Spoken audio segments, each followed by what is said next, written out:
Welcome to the Church of Deb. It's time to do another Sunday sermon. I haven't done one for a minute, but I was spending a lot of time prepping for February, and of course trying to keep up with the column and just keep up with my life, which is always out of control. But I did want to hop on here and do this before the holidays because as I don't want it to get lost in the shuffle because a lot of time, you're going to go out to different things, you're going to meet people. Some of you are doing this online dating thing. And I know you've noticed over the past couple of months in the advice column, those of you who are usual attendees to our What the Fuck Tuesday relationship advice column, that this is a repetitive pattern. This is a pattern. Yes, that's, I was wondering if you caught that. Um, it's just a pattern. And I think that it's important for us um, for me to address this and to kind of get you thinking about the various aspects of your attraction to emotionally unavailable men. Because as quiet as it's kept, a lot of women want to blame it on the guy, but I'm gonna tell you something. I'm gonna tell you something. Well, let me just get into this first, okay?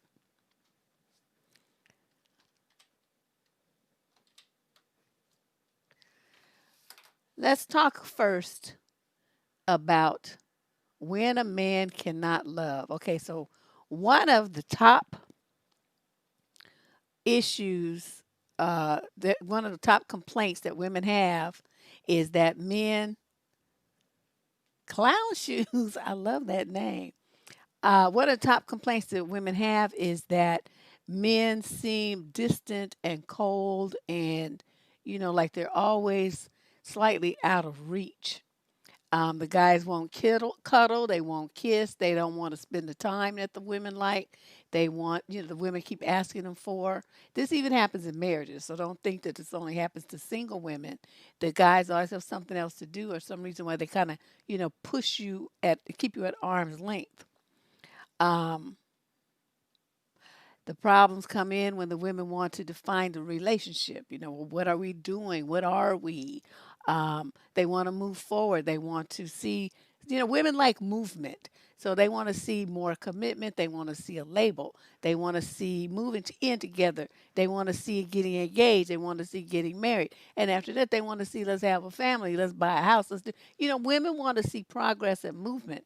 And when you gotta have a guy who's emotionally unavailable, you won't see really any of that.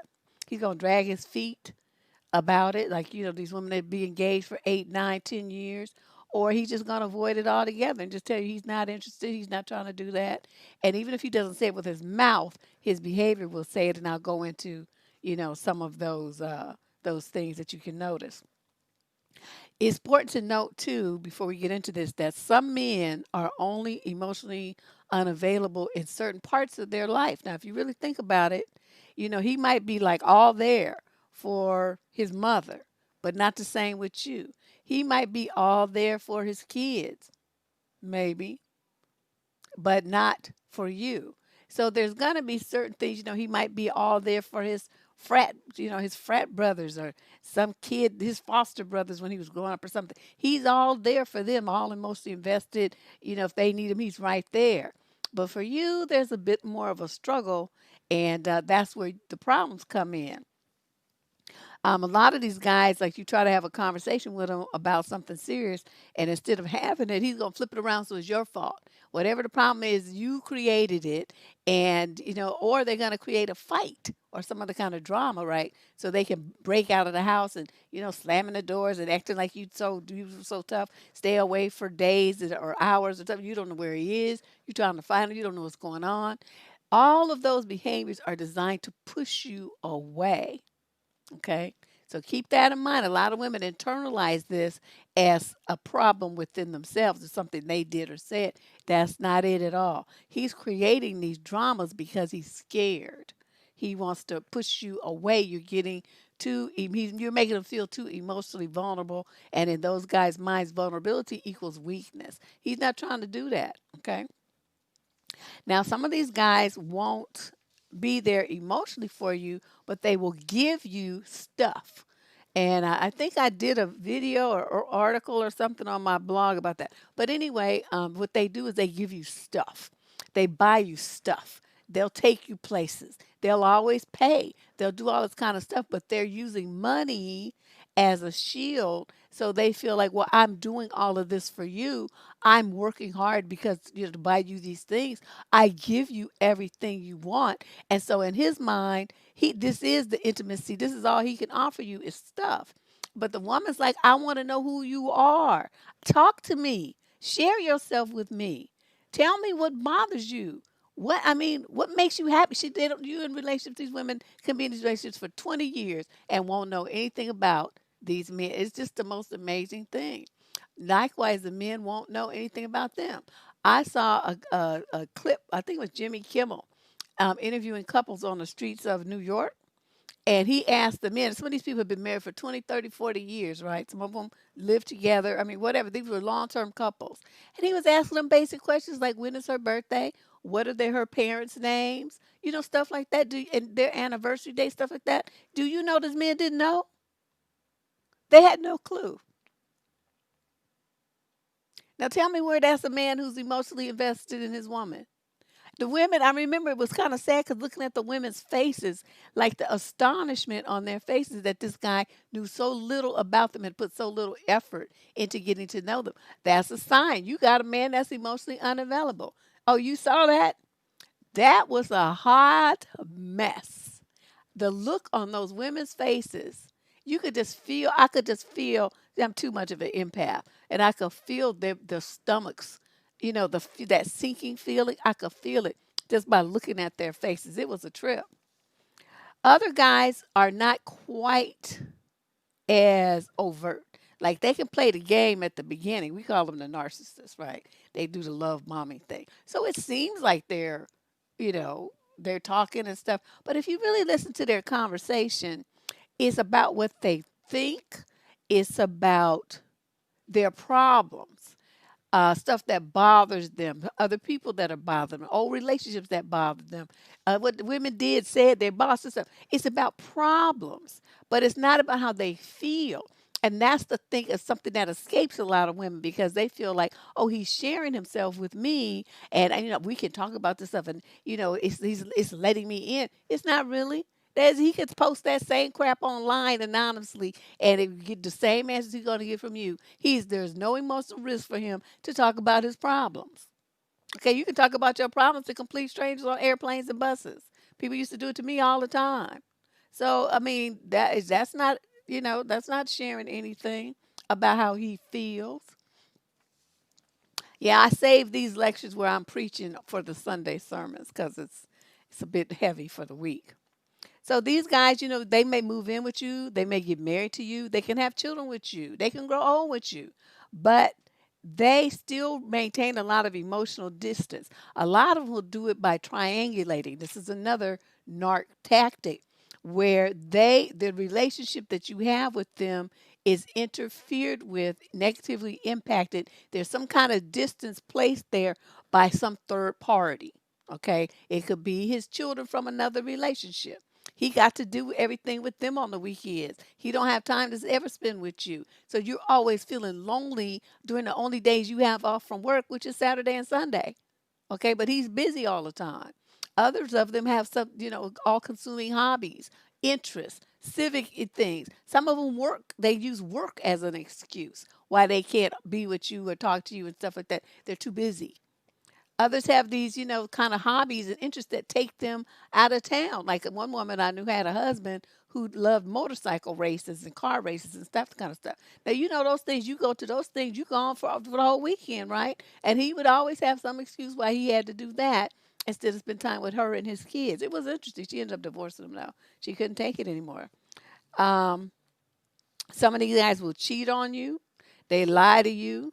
They have controlling behaviors where they tell you what to do. All these kind of things are designed to keep himself in emotional distance from you. So I want you guys, I'm trying to reframe this so that you think about it differently. These behaviors are across the board. They're not just involved in him, telling you about himself. There's a lot to consider. And later down here, I'm going to why is there a problem? If there's a problem, let me know.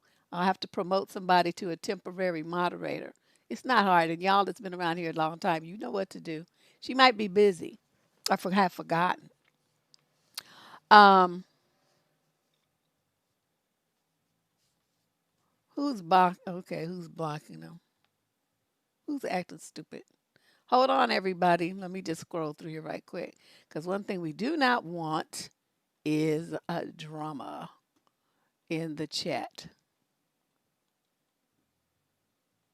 Oh, I see somebody, one of them stupid his Hebrew Israelite folks. Okay, let's just do that. Okay. Thank you. Yeah, he gone. You can do it. Okay, let me do okay, Melandra. Leandra, you are now the moderator. Because I don't know where what's his name is. Where her name is. Um Okay, so yeah, we're going to link this to narcissism, which you'll see too. A lot of the traits are crossovers, although not everybody who's emotionally unavailable is a narc, but every narc is emotionally unavailable. Okay, there's a difference. Yeah, you guys point stuff out if you see it, so she can block them or whatever. It's unfortunate though, as you look through this, just but the advice column and the stuff that you see online, millions of women are involved with men who are emotionally unavailable to them, and the women are miserable. Men complain that women file for divorce all the time. Do you understand that this is why? Your woman feels lonely. She's in a marriage with you, in a relationship with you, and she still feels alone. You still treat her like she's single. What is the point of being in a relationship with you? She could go and speed that time up to be with somebody else or to even be by herself, but not have to worry about you and trying to work, figure out what's wrong with the relationship. What's wrong with her that you don't talk to her and don't want to spend time with her? The only time you want to be up closer is when you want something. And everybody knows what that means. So, these women, the relationship with their men are so unsatisfactory, they may not want to leave it because they always keeping hope alive. Well, maybe if I try this and that, or we go to therapy, we go to church, we talk to the pastor, they try all this stuff. I wear Vicky Secrets. I do, learn some tricks out of Cosmos. I mean, women are trying all this stuff to get these men's attention. And of course, it never works because the problem is here in him. His problem is very deep seated. Usually, it has to do with some kind of emotional trauma that they suffered as a kid, caregiver drama, separation anxiety and stuff like that. I mean, who knows? I mean, it could be 500 different reasons. I'm not going to even sit here and try to guess all of them.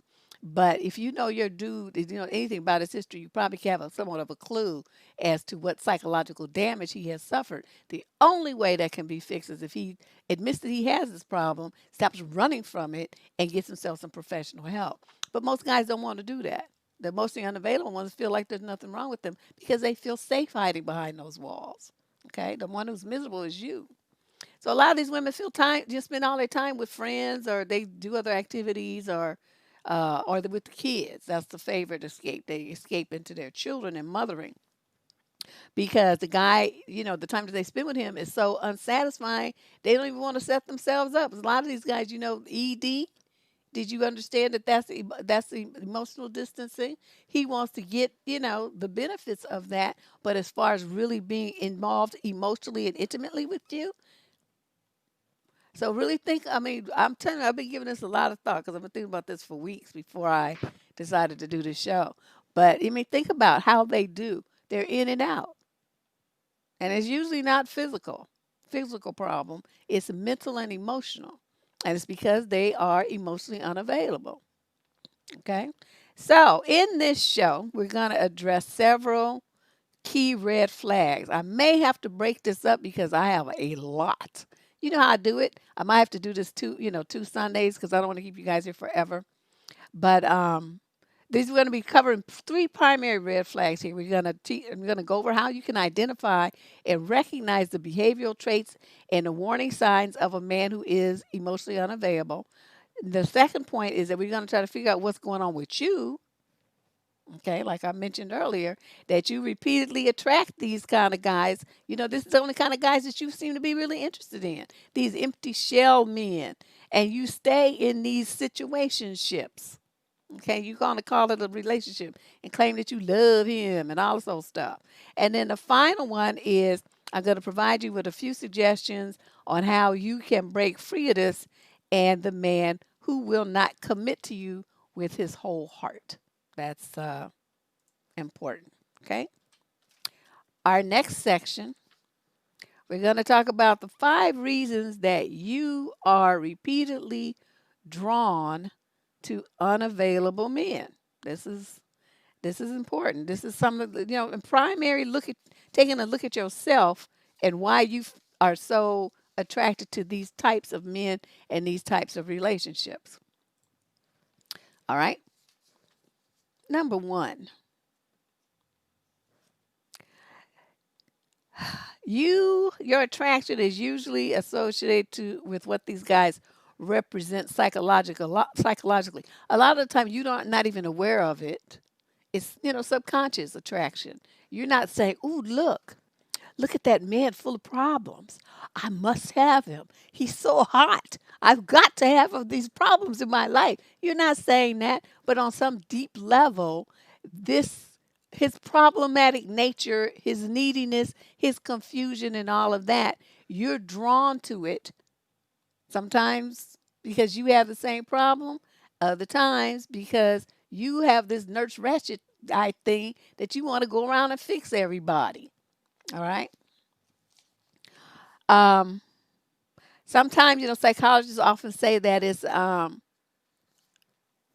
yeah, Lee, that was hilarious. Sometimes you want to, it's because of something, to do with your father.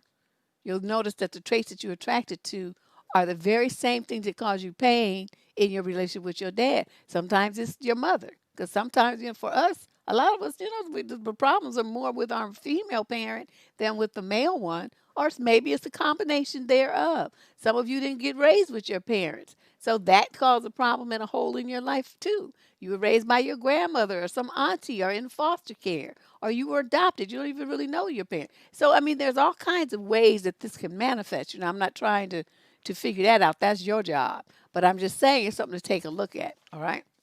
Number 2, you believe that you are special and unique and that you can make him love you. And you believe that you can change him if you just love him hard enough. He'll be different. He'll be better. He'll be able to leap tall buildings in a running start bound. Whatever it is, you think you got a magic cape on and an S on your chest, and I'm telling you, you don't have all that. You think you can help him. You think you can change him. You think you can make him be the man of your dreams, the man that you imagine that he can become if you just love him enough, if you love him better, if you love him long enough, if you commit to him long enough, if you don't bother him, if you don't beg him, if you don't ask for nothing. If I mean, women talk themselves into staying into these kind of sorry, just unrewarding, painful relationships using all kinds of excuses. It's unbelievable the stuff that y'all come up with why you should stay in a situation where you're miserable. You are so unhappy with this man.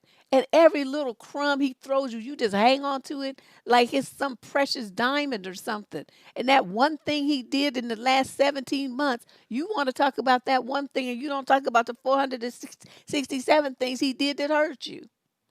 That's what I'm talking about. It's like you selective memory, or it's really kind of bizarre. I sit there reading them advice questions, honey. Y'all don't know. I mean, I can't even tell you everything I think because I'm trying to. So I only want to answer the letter. I answered the letter, and then that's pretty much where I stop. But what I'm thinking a lot about is the person who wrote the letter and why they let themselves get into this situation. But I'm not here for that. I'm not here to analyze that. That has to be, their work. But yeah, you ladies, man, you just wear yourself down to a nub. You chase after these dudes. You call them. You ask, when am I going to see you? Well, why can't we get together? Well, you beg them for love. You beg them for affection. You beg them for time. You beg them for attention. You beg them for validation. You beg them for acknowledgement. You beg them for compliments. You just constantly begging, and you don't even understand that that's what you're doing. That's not a relationship. Who I don't even know what to call that hot mess. But is that you got to beg a man for all of that kind of stuff? That means he's not into you. That means that whatever his problem is, he needs to see somebody, get on somebody's couch. That ain't your. That's not for you to do.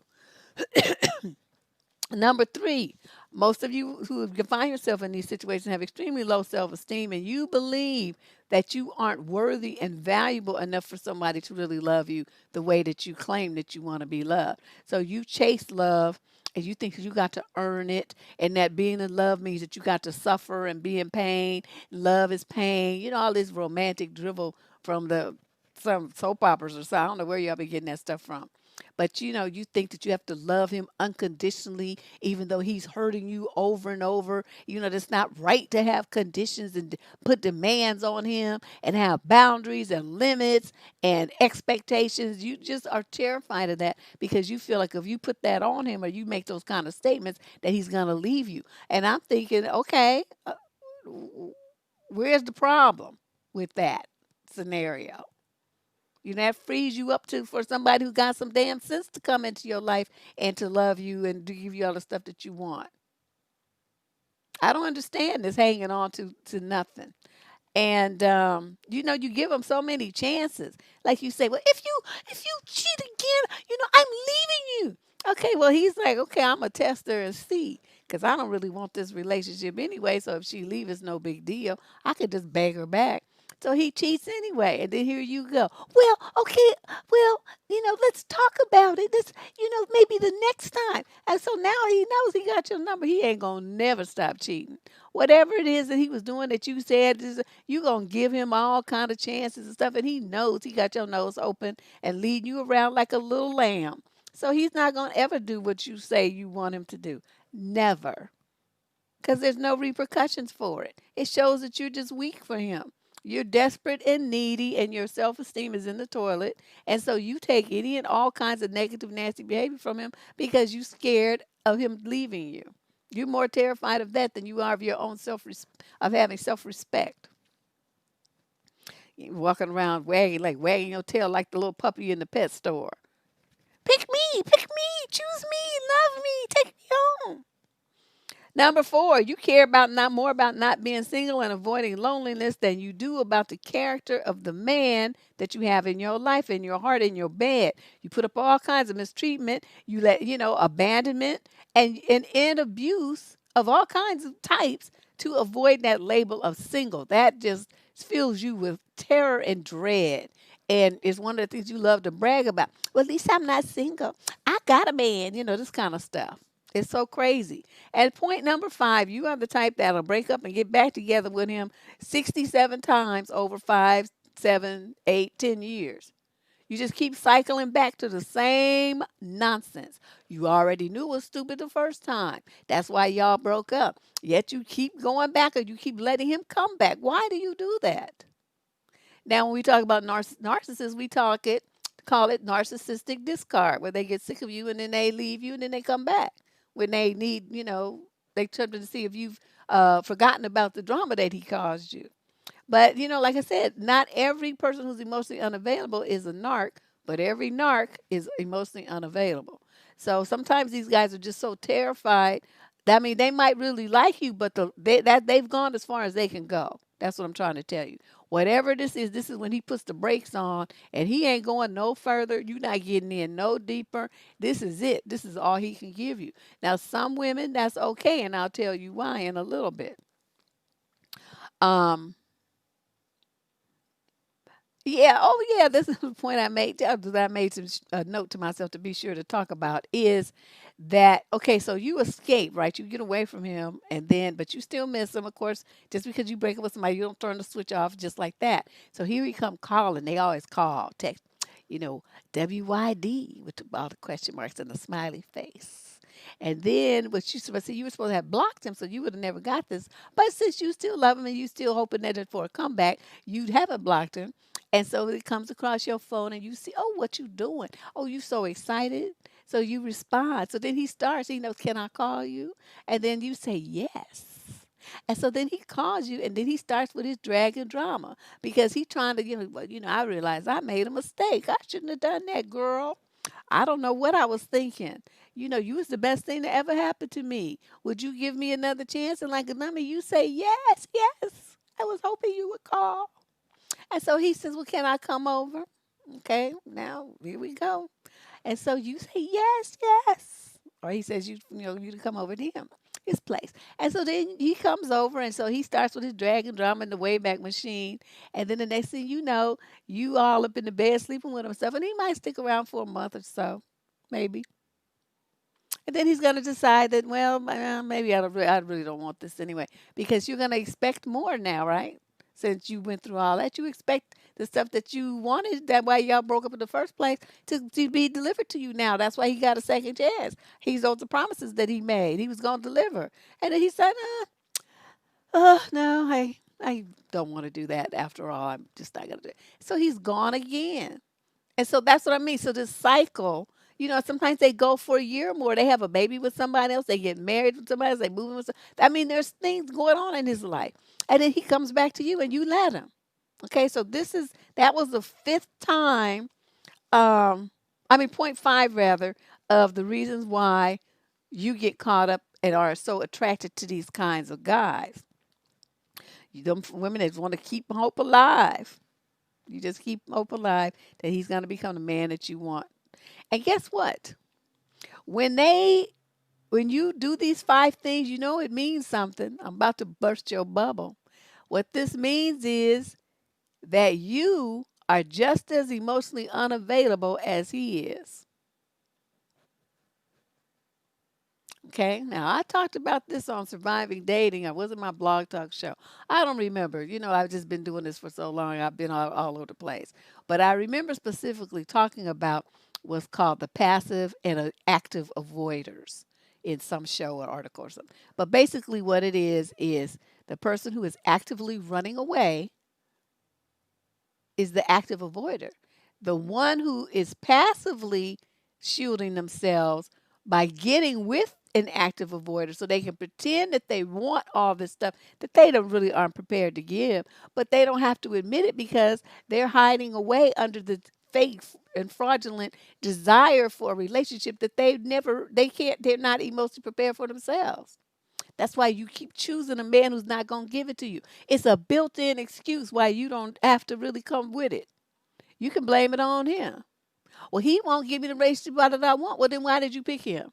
Why did you keep picking a man who you see clearly is not going to give you the relationship that you want? He cheats, he lies, he has outside babies, he talks smack to you, he calls you names, he verbally and emotionally abuses you. He's not there when you need him, he abandons you. All these kind of things, you see this over and over and over. You knew this from the first time when you all was together and you broke up, yet you keep going back. Or you don't get, it's just the same type of dude with a different face because that's the kind of dude you like. Because that way, like I said, it's your built-in protective shield from ever really having to expose yourself and ever having really to be emotionally vulnerable your damn self. Okay, now how's that? How you like me now? I think it's important that that I put this out there because I want you ladies, as you listen to this video, to be real. Get real with yourself. Okay? That's what do we do on this channel? Reality checks. And it's like, these dudes do need work. Don't get me wrong. They do need, if they ever want to have somebody really love them, they want to have their kids really adore them, they want to have that closeness and that bond with their family and friends, they have to fix themselves. But likewise, so do you. Okay, because women have trauma. A lot of times, women have more trauma than men do. All kind of stuff happens to little girls, young women, teenage girls, in and out of relationships, and even in their families. So, I'm not going to discount the fact that you have, damage and fears and stuff. I'm not trying to poo-poo that at all. What I'm telling you is look at yourself and stop always thinking that the problem is him. Because a lot of times the problem is you.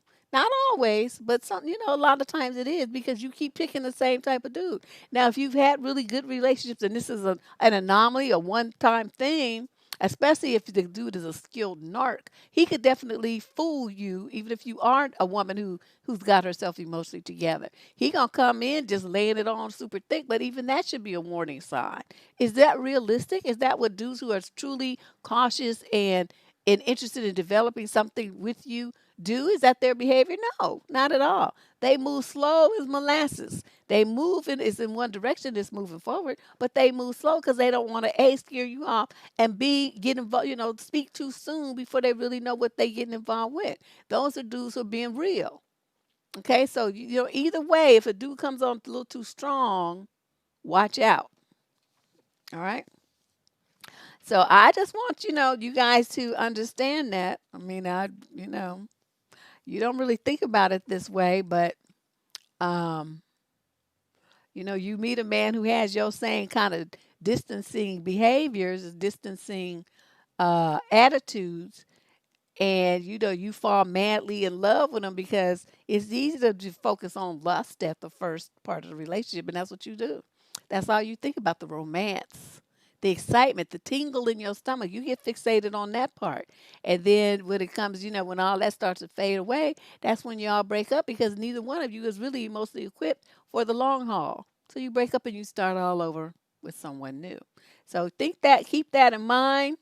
You are the passive avoider, if that's your behavior pattern.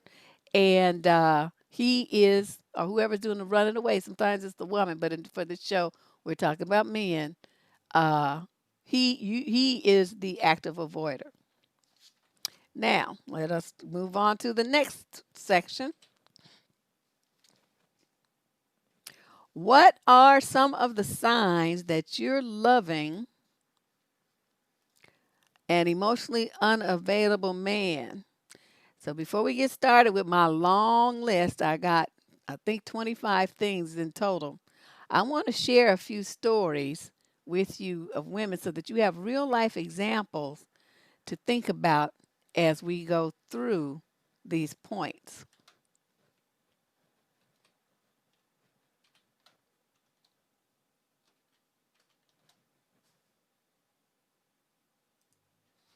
All right, I'm messing up pressing all kinds of buttons here. Okay, example number one. This lady writes, 2 weeks ago, I came home on a Sunday afternoon to my live in boyfriend of 2 years. He was in the backyard and told me that he had packed up all of his stuff and he was leaving. He moved in with his dad. He said he was going through some issues he needed to work out and that I deserved better. I had no warning, absolutely none. We had made plans for our future and were intimate on Friday, the same day I left for the weekend to visit my parents and sister. Even if friends and family don't understand what happened. He has two sons from a previous marriage, and those little boys are devastated. He wants space and time, but I have so many questions that he just isn't willing to answer. We even work in the same building, but he is avoiding me. I'm trying to hold on to this relationship, promising to change, do better, be there for him. I'm saying any and everything. But he is being very minimal and distant and shut down. I am gutted and I just don't know what to do. All right. Example number two. I've always been very firm in my belief that extramarital relationships are a complete and absolute no no, and that I would never be a part of one. I've recently discovered that I am not immune to this susceptibility, and really no one probably is. I divorced my first husband after 20 years of marriage because of his infidelity. I caught him cheating 7 times. Did you get that? 7 times during our marriage and feel certain that there were more that I'm unaware of. We've been divorced 8 years. For the past 5, I've focused completely on raising my children. I didn't date, even talk to any men outside of the friends of my family. He got remarried. Within 4 months of moving my youngest off to college, I reconnected with a man that I had dated when we were in junior high. We hadn't seen each other in almost 30 years, but my parents had seen him a few times. Because of this, I didn't do a background check and took everything he told me about himself at face value. Big mistake. I ended up getting pressured by him into marriage at a great cost to myself. Turns out that everything he told me about him was a lie. He was a con man. And within a month of the wedding, I discovered some of the major lies. These were egregious and insurmountable. I divorced him immediately. He was remarried to another victim within a year.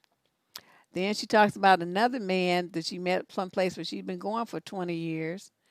And she asked him, was he married? And his answer was yes. So then she kept seeing dude and got herself involved with this married man. And anyway, she goes into all these details I don't feel like talking about. But she says, the very rational person that I am is aware of all the pitfalls, complications, potentials for hurt, but the rarely seen emotional side of me just doesn't seem to care at this point, despite all the logic. Anyway, I just wanted to share with you how I found that it's very easy and one can find themselves in this situation when your defenses are down. In reality, like I said, passive avoider. What happens if you deal with a man who's married? You never have to worry about commitment, love, fidelity, all this stuff because you already know he's a cheater. You already know he's a liar, and you already know he's committed elsewhere, right? So what you get to do, it frees you to pine after him and beg him to leave his wife and to feel sad and lonely on holidays and all the stuff I said. You put yourself in that position because you don't really want to feel emotionally vulnerable to anybody, not really. So you again, you picked a man who makes it impossible for you to ever have to challenge yourself in that way. I'm not letting you all off the hook. It don't even matter. He don't have to be married. He could be a baby daddy. He could be having another girlfriend. It could be anything. Anything. And I'm going to tell you those things in the 25 points that when I move on here. But this is something that happens to a lot of young women. Let's move on to example number 3. This guy was a second year anesthesiology resident at Baylor University Hospital. After the 5th date, he said he didn't want to date anybody else, just me. So we became exclusive. Within the next 2 months came talks of marriage and children. When, where, how many, potential names. On several occasions, he even talked about particulars like me not having to work and that he would take care of his family. Hmm. Her name is the name she chose to use is Lana. So Lana says that she never thought this type of brought on this type of conversation. It was always him bringing it up. She just enjoyed that he seemed to be, incredibly committed to her. Finally, a guy who she thought would be around for the future. So Lana goes on this short family vacation, right? And when she gets back, she noticed something seemed to be a little off. He started backing off, saying he was very busy at the hospital and all of that. The phone calls stopped, the frequency stopped, and so did all the talk of babies and homes and a future together. Lana was fed up when texting became their only form of communication. She couldn't figure out what she did to make him go from family and future to messaging and missing. She never got her answers. Dude couldn't be found for a comment or a commitment. In the future, he'll be referred to as Dr. Jekyll with a whole lot of Mr. Hyde. That's her nickname for him. Example number 4. My on again, off again boyfriend has not only shown signs of emotional unavailability, but also possibly bipolar disorder as well. He has severe mood swings and changes his mind about whether he wants me or not several times over the past couple of years. He reduced us to casual dating status, and now he has been distant for weeks. He lies, he runs hot and cold, he can't decide what he wants. The only thing he has said is that he wants a bed buddy relationship with only me. I'm ready to go no contact. He's broken promises and now my heart. Okay, so those are 4 examples. And in her case, I'm trying to figure out why, if you thought he was crazy and bipolar, why did you mess with him? See, Deb don't do mentally ill. I see you taking some kind of pills, and I know a lot of them because, my work as a personal trainer, I had to do a full medical kind of like an impact on my clients, each and every one of them, because I needed to know how their bodies was going to react to certain kinds of exercises. If they had heart conditions and breathing problems and stuff, was taking medication for it, that's something vital that I needed to know because I wanted them to exercise in a very safe way. So I know a whole bunch about medications, okay? So I'm sitting there and I'm seeing you taking lithium or some of these other, and you what? I'm done here, sir. I can't with you.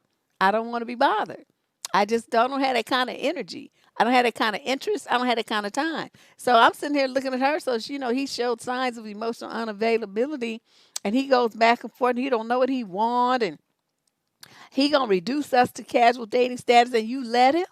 You don't tell me what we gonna do. You can tell me what you want to do, and I can tell you where to go. Notice I'm watching my language. And this is I'm struggling here. I'm struggling. I just want you to know. So he can't decide what he wants. Let me tell you what you want, because what you want is not important here. It's what I want, and I want you to get out of my face. How about we do that? Because you thought you tripping. So this kind of stuff, when I'm reading this, um, this is kind of interesting that she, stayed in this situation. I don't understand it personally, but let me share with you something a guy said about why he is emotionally unavailable, and it makes a lot of sense. This was discussed for those of you who read that Steve Harvey joke book. This was the only thing in there that he said that was sensible. He talked about how men cannot really give you the kind of relationship that you want when he's on his grind and he's trying to strive to become, to be successful, and how you could sign on and help him if you want to. And I advocated that you not do that, that you step back and you let him do what he need to do for himself as a man, because otherwise he's not a man. He's just your project. Okay. And that's not the type of stuff that you want to do. So let me tell you what this guy says. He says, whenever I've been emotionally unavailable in a relationship, or potential relationship, it was because I was not where I wanted to be in my life. It's usually during times where I am focused on the point of having blinders on. I'm trying to get my degree. I was trying to get a better job. I might have been unemployed at the time. I don't have time to date. I'm focusing on getting my money and getting straight. Thanks, Sarah. Um, in search of a good job, something stable so I can move on with my life. Maybe I didn't have a car. Maybe I didn't have my own place. Whatever was bothering me, I was working on that, and I did not have time for a woman. There are a lot of things that can make me feel less of a man. And this is how he closed out. If I don't feel like a man, I can't be your man. Ladies, put that on your mirror and remember and memorize it. If I don't feel like a man, I can't be your man. And I told you, you cannot help a man be a man. He's still not going to feel like a man if he's hanging on to your skirt tails and your leg and you doing everything for him. You step the hell back and you let him do what he needs to do, become a man on his own. His daddy can help him. His brothers can help him. His frat brothers can help him. His church brothers can help him. His neighbor can help him. He can help himself. He can take a class. He can go to school. He can consult a mentor. He has all kind of options other than you stepping in there, stepping out of your envelope to go and jump in his with him and help him do something. You help yourself. You got kids, you help your kids. You don't never help a man do nothing. Nothing. Are you going to get this right here? If I don't feel like a man, I can't be your man. And you wonder why these men act so stupid and act like big ass babies. And it just, you cannot do this. Okay. And this is straight. And this brother's got his stuff together. This is somebody I personally know. Okay. And then I was talking about this topic with him, and this is what he said. He said, this is the main thing, women. If I don't feel like a man, I can't be your man. And I have to feel like that on my own. Yeah, they be doing too much. So anyway, I know I'm not going to tell you his name or anything like that. That I promised him to be anonymous. But, I just wanted to share that with you because it was so important. That is like so important that you hear that. You can't help a man be a man. You can't love him enough. You can't fix him. You can't do stuff for him. Type his resume for him. Look for him a job online. Supply him with a place to eat. Give him food. He don't have no job. Men know they need to pay their way. Stop treating these men like children. Stop babying them. And like I said, if this is your thing, this is the type of dude that you always want to get with. It's not, they a lot of them say, well, you want to be in control. It's not about that. They see it as a control thing. What it is you have a woman who is terrified of being vulnerable, just like the emotionally unavailable man. So her being in a position of, being able to kind of control what's going on and keep the guy in a certain position, that feels safe for her because of her emotional trauma. They want to frame it like, she just a control freak and, this and that, not looking at the fact that this is a damaged person and this person needs some psychological treatment. Instead of being angry at them, you understand that they're like sick, okay? They're hurting and they need someone who's going to help them not hurt anymore. Who's going to bring them, into healing. That's not you, unless that's your career path. You don't have that skill set. You need to be worrying about your own butt. And that's what you're gonna do on this show. That's what you do on this channel. All right. Now, wait a minute. What am I supposed to be doing? Okay.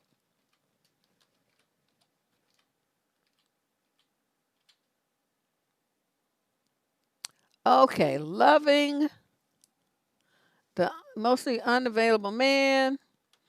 And here we are finally. I don't know what I'm doing.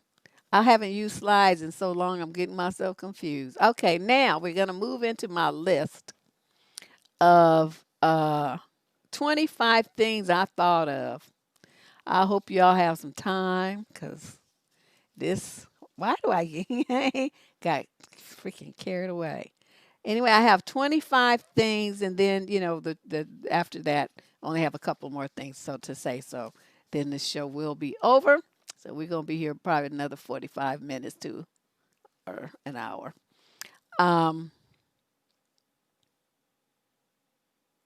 you got to understand something. When you got somebody who's emotionally unavailable, these are people who are threatened by emotions. Emotions make them terrified. Emotions make them feel out of control, weak, confused. They just don't know what to do with their emotions.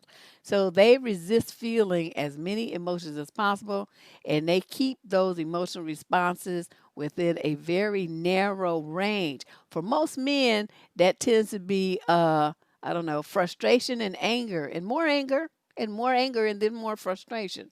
They very limited emotionally. Okay, you won't see a lot from them. They keep their faces neutral and their voices pretty much the same unless they're yelling. Right? That's all pretty much all you're gonna get out of them. They don't want to feel vulnerable, and they especially don't want to, feel rejected or abandoned or hurt by a woman. So everything that they admit to feeling is something that's kind of superficial. It's superficial. They'll talk a lot about issues and problems and things, but not about their feelings. So they come across as kind of robotic and kind of cold.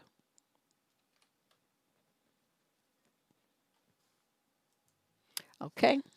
So let's talk about this. Let's go over this list of 25 things. Number one,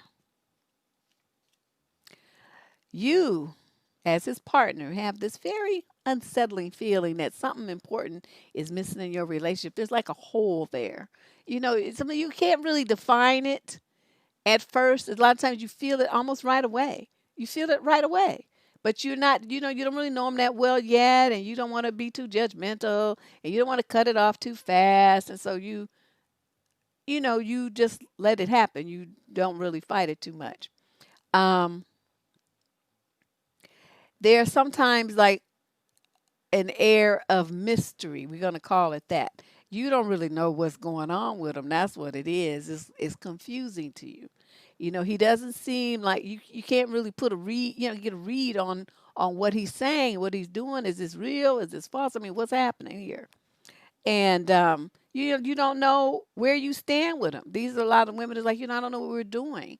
He acts like we're a couple, but it's not official. He's never asked me to be his girlfriend. He's never told me he loved me, and we've been together for 9 months. Stuff like that. These are the kind of things, the comments that come from women in this kind who have these feelings. They are unsettled. They feel unsure. Something is not stable, but they can't really identify what it is because on the surface, it looks, like a pretty good start of a relationship, right? I mean, you're not going to know everything there is to know about somebody right off the bat. So, they just don't really know what to put your finger on it. But as you go through and spend more time with him, you'll understand what's going on with dude. Some of them, though, they don't even give you an opportunity to figure out what's going on with them because they shut you out. They shut down. And some of them even leave the relationship if they feel like you're getting too close Are you starting to know? As soon as you feel like we're finally getting somewhere, I'm finally figuring out who this guy is. That's he's gone. They might ghost you, or they just tell you it's too much. I can't do this right now. He'll tell you, and you won't understand, of course, but at least he did give you an explanation. Because women are so intellectual. Women love thinking about stuff, complex things. It's like it's surprising to me that more women aren't scientists because that's what scientists do. At least like, me like a social researcher or research social issues. I don't want to be looking at no bugs on the microscope. But it's because of our natural curiosity and desire to know and improve things. That's how we're born. And that's how that happens. So, but when you put that into a situation like this, you just basically just wasting your time. Okay? You're too hard to read. That's a good thing. Number two, emotion. Remember, this is my list of 25 red flags, warning signs, whatever you want to call them, of emotionally unavailable men and their behaviors. And like I said earlier, you may recognize yourself in some of these. Okay. So number two, emotionally unavailable men tend to have poor relationship with their family, especially their children. They don't have any interest in acknowledging that there's a problem. That's one issue. And the second part of that is they ain't not really going to do nothing too much about it. Most of them blame the child's mother for his failure to have a relationship, his failure to have visitation, his failure to see his kids. It's her fault. Not since then you ask them, and this is something I tell you guys to ask them. Say, well, where's your court order for visitation? Why don't you just enforce that? Oh, I don't have one. Okay, once he says that, he's full of monkey shines because he never went to court to get visitation. He don't care about seeing his kids. He's merely telling you that nonsense because he knows it's a way to manipulate your mind and evoke sympathy and pity, in which case you will want to be on his team. Yeah, they know, like, the courts understand the value of a good relationship with the dad. And so if a father, unless the father shows up to court and says, "Yeah, I want visitation," he won't get any because it means he's not interested in having any. Okay, so don't fall for that nonsense. That's a sign that this is a man who's emotionally unavailable, even to his own flesh and blood. He don't want to be bothered. So that ought to tell you a lot. Y'all thinking you gonna have a baby with him and he gonna love your baby when he didn't love the other ones? You think he's gonna love you? You smoking something. Put it down because there's something wrong with your thinking. He don't even, I mean, if this is a man who doesn't have any interest in investing in his own flesh and blood, young people walking around, the little people with his DNA that he is connected to genetically, please explain to me what magical thinking you having that you think that this man is gonna be like that with you though. Unbelievable. Number three, they don't really like talking in person. They don't really like talking in person, so that's why you won't see him a lot. You won't have, you're like, oh, I don't never see him. He just wants to talk on the phone or text me. When are we getting together? Or you want to get together, when you get together with him, it's always real late at night. Why? So he can go to sleep. You in the dark. You laying down. Not really looking at each other, not really having conversations at no midnight. You sleepy. So he's there, right? You feel like, oh, he came to see me. But he's there to, do whatever he came to do. And then he's running around, he goes to sleep and then he gets up in the morning, he got to go. So there's no real emotional intimacy there. You got used. That's what happened. But a lot of you go along with that because you feel like, well, at least I got to see him. You know, it's unbelievable. This is unbelievable. They don't, even when you are in their presence, and this is the thing, do you notice how they be shifty? Yeah, they look down, they look around, they looking at people around, they doing this and that, they looking at their phone, they do everything except look at you. They don't want that much eye contact because why? The eyes are the windows to the soul, as my grandmother used to say. And when somebody's talking to you and you look at them dead in their eyes, the eyes show things. In poker, it's called tells. So you can tell if somebody is bluffing, lying, or has a great hand if you're a good reader of people. and expressions. That's why if you watch professional poker players, they are. Do you notice how many of them wear sunglasses when they're playing? That's so people can't see their eyes. And that's how these dudes are.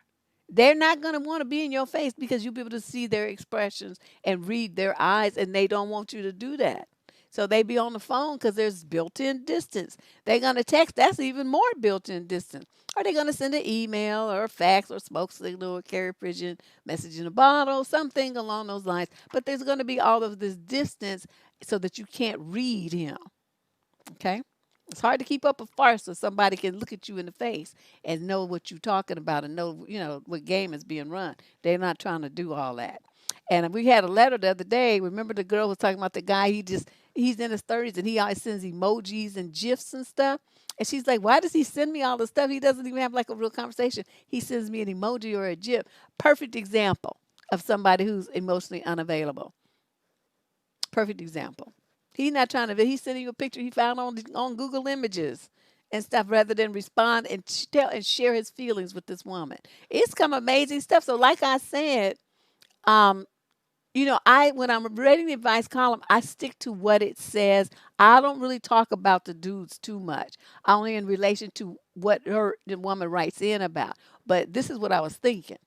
When I was doing, it, I was like, wow, this guy is really doing everything he can to keep this woman, emotionally away from him. He ain't trying to really be with her. It was kind of weird. Number 4, he will express having challenges trusting people, especially women. These guys, you meet them and they start whining to you about, how some woman broke their heart and cheated on them and stuff. You know what you need to do? An immediate U-turn. Because this is somebody who's never, never, ever going to give you the relationship that you want. Don't even waste your time trying. Soon as he starts saying that dragon drama, be out because he's already putting you on notice. Don't expect nothing from me. Don't expect nothing.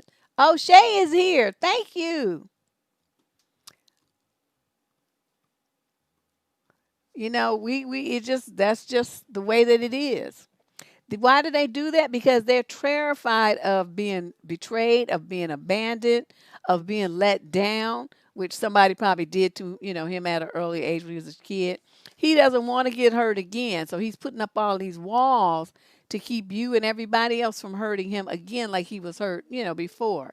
He does not, okay, repeat after me. He does not have the emotional capacity to show anybody, especially you, that he actually cares. It's just not there. It's just not there. It's just not there. So, your trying is not going to make it happen and make it be there either.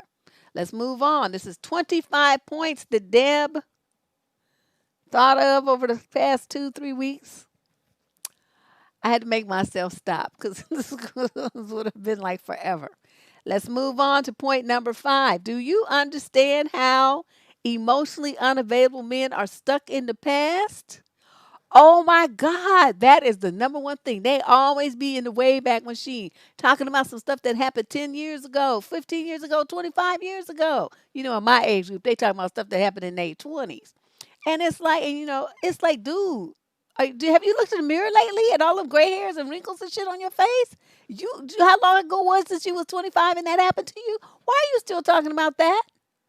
You know, uh, I was with this woman and she cheated on me. And, this and that and blah, blah, blah. And she had 2 dudes and this and that and blah, blah, blah. And you say, okay, was that like last year? When did that happen? Well, that happened back in 1978.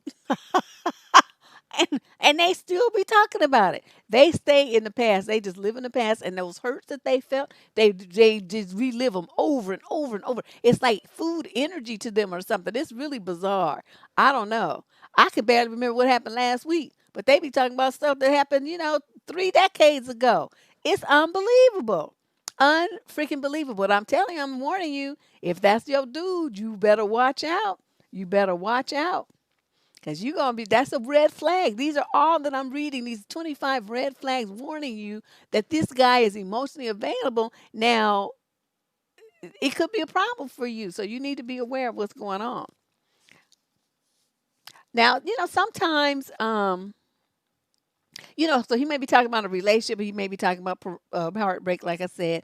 They sometimes it's because of parental rejection or parental instability. Maybe his parents were drug addicts or something. I met this guy who, like, his both of his parents were druggies, and he, as a little kid, 6, 7 years old, just pretty much had to fend for himself. So he would walk around and stuff. He actually got shot one time, in a like a what they call a ricochet bullet, and he got shot. He was like 8 or 9 years old, walking around the streets by himself at night. He should have been in the home in the bed, but there was nobody there. There was no food at the house. And he dealt with eviction and insecure stuff. So he's telling me all this stuff, right? Nice guy, but is he somebody that you would be in love and be vulnerable to? Absolutely not, because that man was so toe up and damaged. It was just not even funny. He couldn't really trust anybody. And he had one of these kind of back and forth kind of relationships I was talking about with this woman. And I was like, wow, well, y'all, I, bless you, child. And I hope y'all do well together. But a lot of women will jump in on something like this. They want to invest their time in helping this guy figure out, what steps can we take to get you to be able to express yourself and to get past that pain. And I'm like sitting up there looking at you. Okay, you might have a GED, or you got a high school diploma, or you got an AA, or maybe even got a college degree and stuff. But your stuff is in museum science. Your stuff is in black studies. Your stuff is in business administration. It's not in psychology. You are not equipped to handle somebody who is this jacked up. Back away from the messed up man. Okay? Just back away. This is not going to work for you. Number 7, this is the type of God that is like pays the passive role. He expects you to do all the work. These are the guys that give you their number, which I'm a full thing of, exchanging numbers. I'm not saying that, but, he should have your number. If he wants to step up and be the man, he got to call you. So, but they don't do that. They give you their number. They expect you to call. They expect you to ask them out. They expect you to drive. They expect you to pay. They expect you to be the one who initiates, eggplant. They want you to do all the work while he just sits there and is a passenger in the relationship. You have to ask him for a commitment. You ask him for dates. You ask him, you propose to him. You do all the women, they set it up so the women end up doing everything. And a lot of you will go along with that. Don't you understand that manhood is scripted? And a guy who does not abide by the manhood rules and wants you to step into the role of man is being extremely passive, and you're going to be miserable in that relationship, or whatever you want to call it. You're not going to be happy because you're not going to get to relax into your feminine energy because he's going to be using it. Okay? He's using it. It's just unbelievable. You have to basically take all the first steps and get everything jumping off, because he's not going to invest emotionally in doing that himself. That is a red flag. You women who say, well, he won't ask me out, but I really like him, but he won't ask me out. That means he's not emotionally available to you. He's not interested in you. Understand what time it is. Sit your behind down somewhere. If the man was interested in you, he would not be nutting up. He would be all up in your face. Even if he was nervous. Men go after what they want. Okay, and if the man ain't coming after you, that means he don't want you. And just sit your butt down somewhere, because you could chase after him if you want to, but he's emotionally unavailable to you, which he let you know because by not expressing any interest. I don't know. Yeah, I hate these men with that girly energy. That just don't work for me at all. Number 6, emotionally unavailable men see emotional attachments as weakness. So he's not going to react emotionally to feelings like happiness or sadness or empathizing with somebody. If you're upset, like, and you want to talk about the problem, he's going to be very guarded. Well, what you want to talk about that for? You always bring up stuff like that. It's just that we can't never just have a good evening together. You got to always want to talk about problems. So he's doing stuff to kind of, put up a smoke screen so to shut you down so that you won't talk about the problems. Are they going to be sarcastic? Are they going to make jokes? Right? Or he going to flip it around to be something that you did, going to talk about, well, what about you? That's their favorite thing to do. Or they just, do anything they can to dodge the conversation, the deep conversation that you want. I don't have time for this right now. I got to do this. I got to go here. I got to be over here. So and so's coming. I'm waiting for this call. There's gonna be some excuse he's gonna give to push you off, and then you notice this is the pattern, not just a one time thing, but this is always his pattern. And then it never cycles back. You never really get to talk about it. The problems that you present to him are never resolved. He's always avoiding talking about them. This is a real problem in a lot of relationships, and the women just get furious. They absolutely get furious, and then once that happened, um, the women want to leave the relationship, but they cheat and start seeing somebody else. Number 8, he just has ridiculous outbursts of anger and tantrum throwing that run everybody off and is designed to back people up and keep them from getting too close or demanding too much. He does this a lot. Especially you notice when times when you two are just relaxing, chilling, having a good time. Suddenly he gonna create some drama, and trying to push you up, start a fight or do something stupid that just turns you off. And he did that intentionally because it was your closeness to him was feeling too threatening, and it made him feel too vulnerable. Okay. I know I told you guys a story about the dude I was dating, and I didn't, that's when I was young. I was in college. And I'm dating this dude, and so I didn't know about this stuff yet, right? I knew something was wrong with it, but I didn't know what it was. So I had got this new car, right? Because I started working with this law firm. So I bought me an 88 Honda Accord. The kind they had, like, I put the little bra on it and racing stripes I got painted on there, and that was the car. I think 88 and 89 are the models that had the pop-up headlights. Oh, you couldn't tell me that my car was not cute. And I bought it brand new because I was making money like that. Even as a student, I could make, that kind of money at this law firm. It's like the highest paid job that I could get. And so I buy this new car. He was so jealous. He was so jealous. It was not even funny. And so we had gone on a date, right? Had a nice time and everything. His parents had given us tickets to this play. And so we saw the play. We went to, I mean, it was a nice evening for a young couple that didn't have no money. You know what I mean? His parents footed the whole bill. And so I'm driving back to his place, right? And we get to the parking lot. To the apartment, and he's like in the back, so we had to go past the parking thing and turn to go into the back, and there's a fence there, and then another apartment building unit, complex on the other side of this fence. And so there's had these big support structures because you would park underneath your apartment.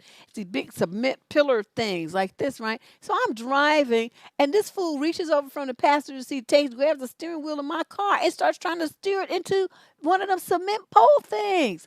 Luckily, that's when I was working out at Gold's Gym in Houston, and I took that steering wheel and I yanked it back, and I hit the brakes, tossed his butt out my car, went into that parking space, backed up, and left. And that was it. We were done. Like done. You ain't gonna jack up my new car. I don't know what, to this day, I think about that and it's like something possessed him. The look on his face changed. It was just the weirdest thing I've ever seen in my life. I've never met anybody who did anything like that ever since, but I just want to share it with you for those who may not, have heard that story. This actually happened to me.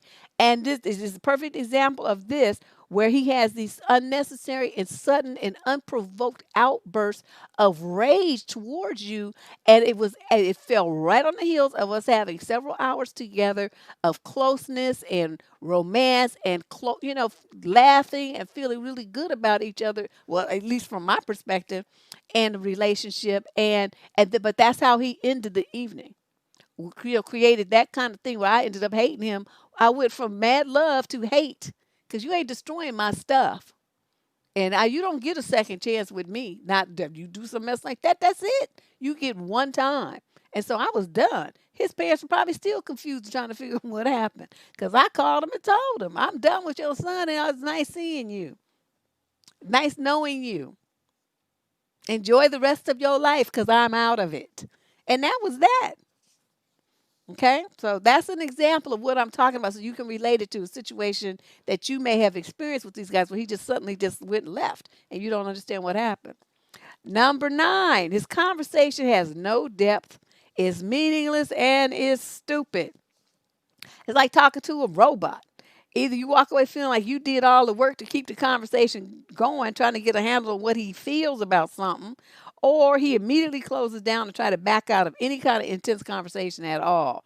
He usually gives you the one word answer. He responds to your question with another question to throw you off, which is actually a good tactic. I use it myself to throw you off. Because as this one dude told his wife, stop asking me all them questions because I don't want you in my head. He told his wife that. She was devastated. I never seen anybody look like that. I never heard a man say something like that to his wife. I don't want you in my head. Why did you get married then? I tell you, that was he was strange. And emotionally unavailable men will often go on and on about stupid stuff. I mean, it just okay. I've referenced this before. They won't talk to you for 30 minutes about some sports scores and some dead baseball or football players, basketball players that you don't never heard of. And he gonna be telling you all about these seasons and what they did and won and how many. Oh, what? What? Who cares about that? You don't even care about that. You just throwing up a smoke screen. Are they going to talk about some history stuff? Are they going to anyway? Their conversation is basically facts and figures. It's facts and figures. It's intellectual, academic, stuff that doesn't have any real feelings associated with it. It's the stuff that if he took it out of his head and typed it on a screen, it would just be like a blog post with no real feelings involved in it at all. History, politics, stuff that he can like regurgitate. And you can't counter it because it's factual. It happened. It is that way. So he basically gets to be right, but there's no emotional connection with this dude at all. Okay. And that's the only time that you may hear him talk about something with some kind of conviction and passion to his voice, because anything that really should have passion and conviction, he dips out. He ain't trying to be vulnerable like that. Thanks, Tiff.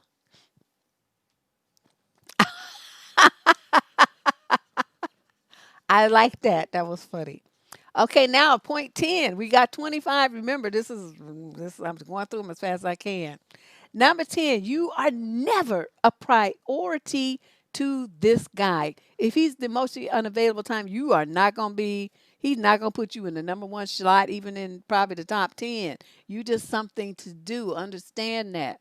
You put a lot of energy into the relationship, but you don't see that coming back. Remember the video I did? We're talking about give a man, mirror a man's energy. This is important when you're dealing with this kind of dude. They get triggered very easily if they start feeling too vulnerable and too emotional. So you mirror his energy, and you can kind of mitigate that. I mean, if you really love the dude and you want to be with him, you have to learn how to manage him because he's too stupid to manage himself. So it's gonna be it's gonna be work. I mean, it can be done, but you have to decide if that's something that you want to do or not.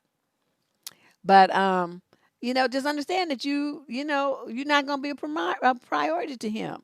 This guy is busier than like the emperor of the entire world. He got so much going on. Everything you ask him to do with you, oh nah, I can't. I too busy. I got to be here. I got to be there. I got to go see so and so. Well, Rollo and them coming by because this and that. So I can't really do that right now. It's my nephew, my cousin, my ex-wife, my ex-girlfriend, my baby mama. It's always something.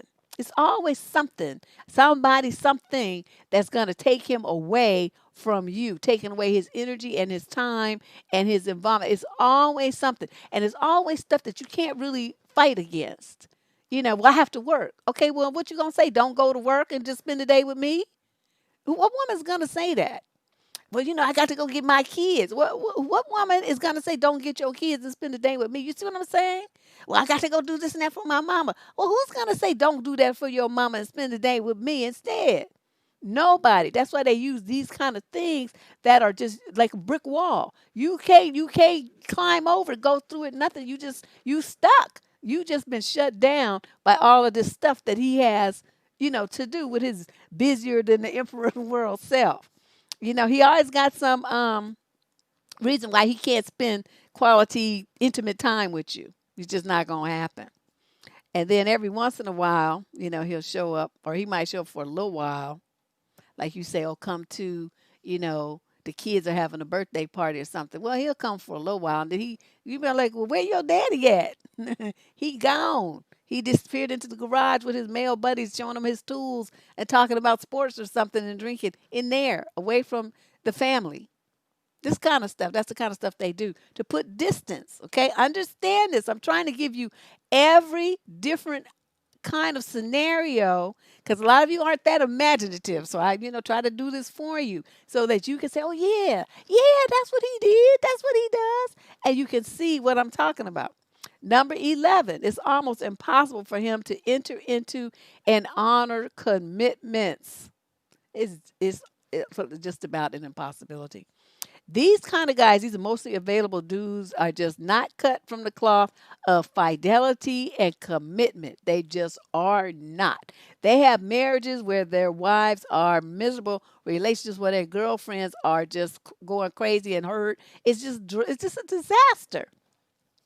Some of these guys will even go so far as to suggest that the relationship that two of you have be kept a secret, right? You a secret romance, So, and a lot of them, the ones that be getting women at churches, they real good at this because we can't let people know because that's fornication and the pastor and people don't need to know we doing all this. So he could be doing the same thing with 4, 5, 6, 10 different women in the church, and everybody agreed to keep it a secret. So dude is just having the time of his life with his little church-based harem. That's the kind of stuff I'm talking about. And each one of these women thinks that he, is involved with her. In reality, he ain't involved with none of y'all. That is what I'm talking about. Emotional unavailable and how they just can't have any kind of commitment. As a matter of fact, and this is point 12, emotionally unavailable men are often the types that will stare at women real hard, staring at their butts, staring at their chests, just staring. Some of them even make comments. Why do they do that? Because it shuts you down. Okay, you're not going to be having the same romantic, I want to be close to you feelings that you were having before he does and says that kind of stuff, right? Because it hurts you. And he does that on purpose because he don't care. He wants you to feel hurt and he wants you to feel distant from him because it makes him feel safer. Plus, he knows he can reel you back in real easy because you in love. So all he has to do is say the right things and then you be like, oh, okay. All right. And he got you back right back where he wants you. But in the meantime, in that moment, he pushed you away. Some of them even flirt with other women right in your face. Basically, he's disrespecting you, and you need to understand that the only reason that you are in this man's life is to fulfill his physical needs. That's it. And that's not even saying that you're the only exclusive one doing that. So don't get your chest puffed out thinking, well, at least I got that from him. Oh no, uh I wouldn't get too comfortable with that concept if I were you. Number 13, you working trying to keep a relationship stable and happy. I'm sorry, him trying to keep a relationship stable and happy is beyond his skill set because he does everything he can to keep you and any true emotional intimacy at arm's length. He's not going to commit even in advance to a date. They don't even want to do that. Well, let's just see what happened. You know, yeah, yeah, I don't know what's really going up yet. I got a couple of things that might be happening. I have to get back to you. I get back to you, babe. It's always something anyway. Basically, he ain't making no plans with you in advance next week, even 4 days from now. He's not going to commit to that because he just got to see how it goes and what else he might want to do instead of be bothered with you. And some of you let him do that. You allow that. You make yourself available so if and when and maybe he might call, possibly should think about you. You want to make sure that you're available. So you make plans with your friends. You dump them because he calls you at 10:30 and say, I'm on my way. And you ain't heard from him for 2 days. That kind of stuff. That's the kind of games they be running. Okay. Um, Point number 13. Trying to keep a relationship. I'm sorry, that's what I just said. Okay. 14. Emotionally unavailable men often set out to intentionally hurt women emotionally, mentally, financially, even physically. Somebody was telling me about this movie that's on Netflix called Dirty John. And I watched part of it. It just made me so sick to my stomach. I couldn't watch the rest. I got about maybe 40 minutes in, 30 minutes in, something like that. And I had to click off. I couldn't do it.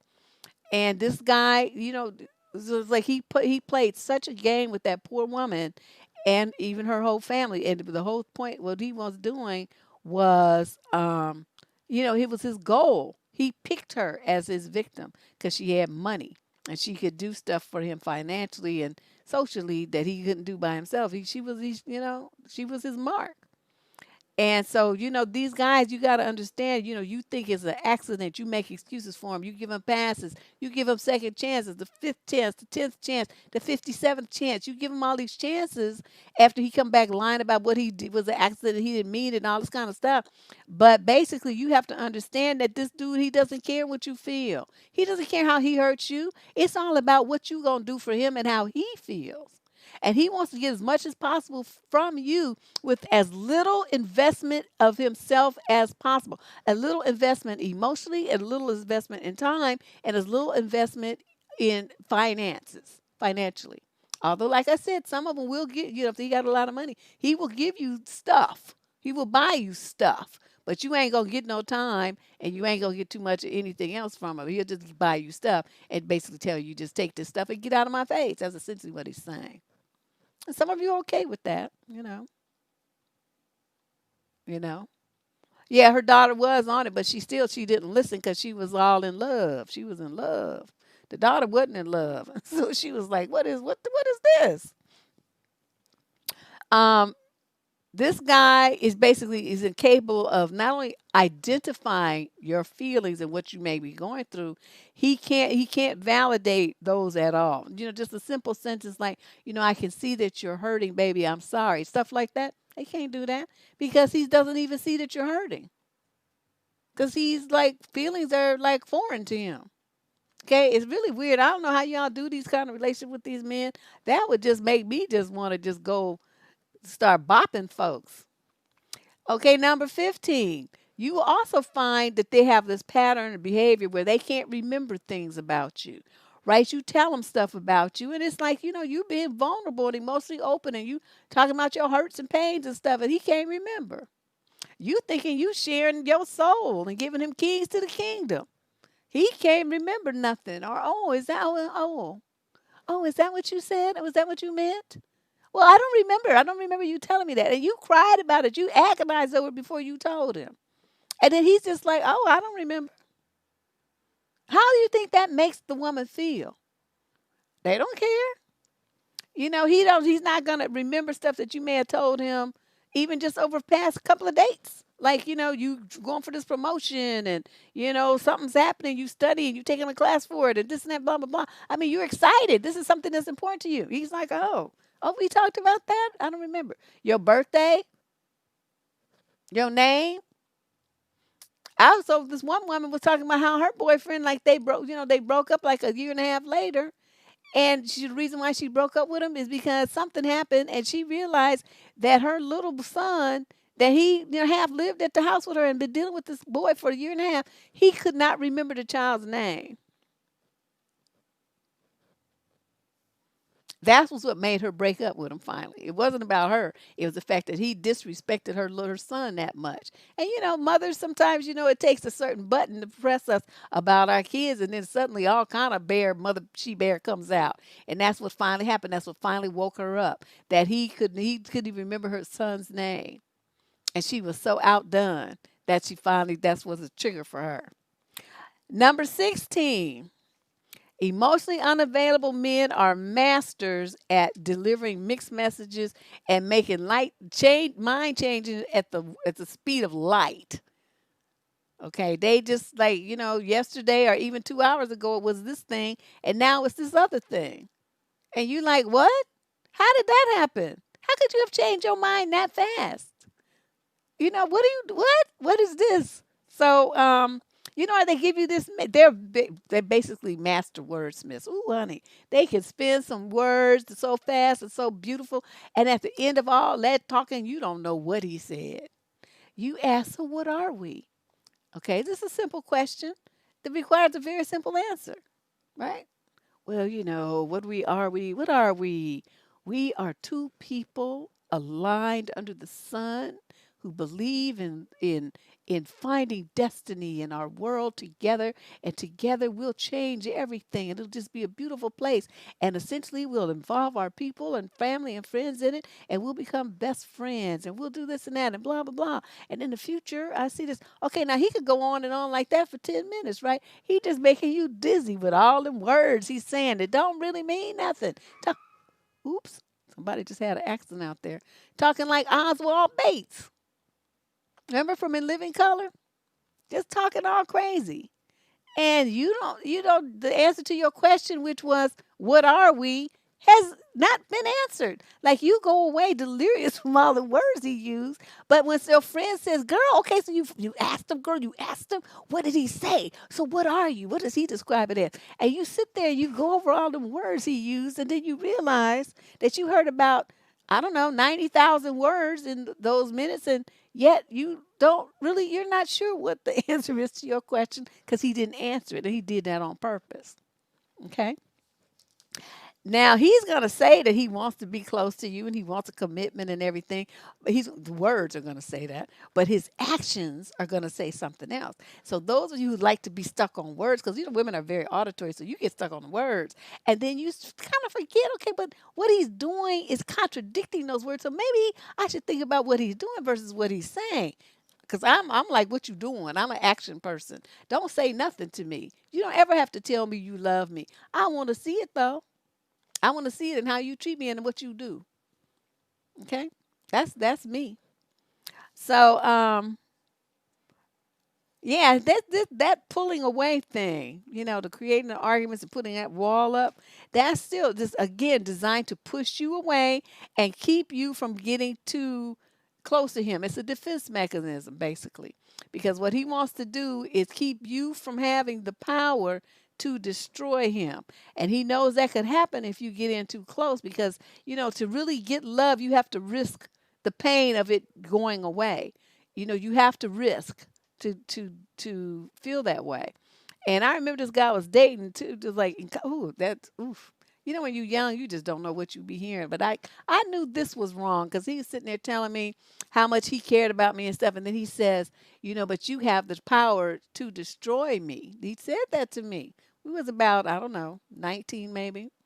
And I was maybe 19. He was probably, I don't know, maybe 21. And then he's like, you have the power to destroy me. And I said, okay, well, how would I do that exactly?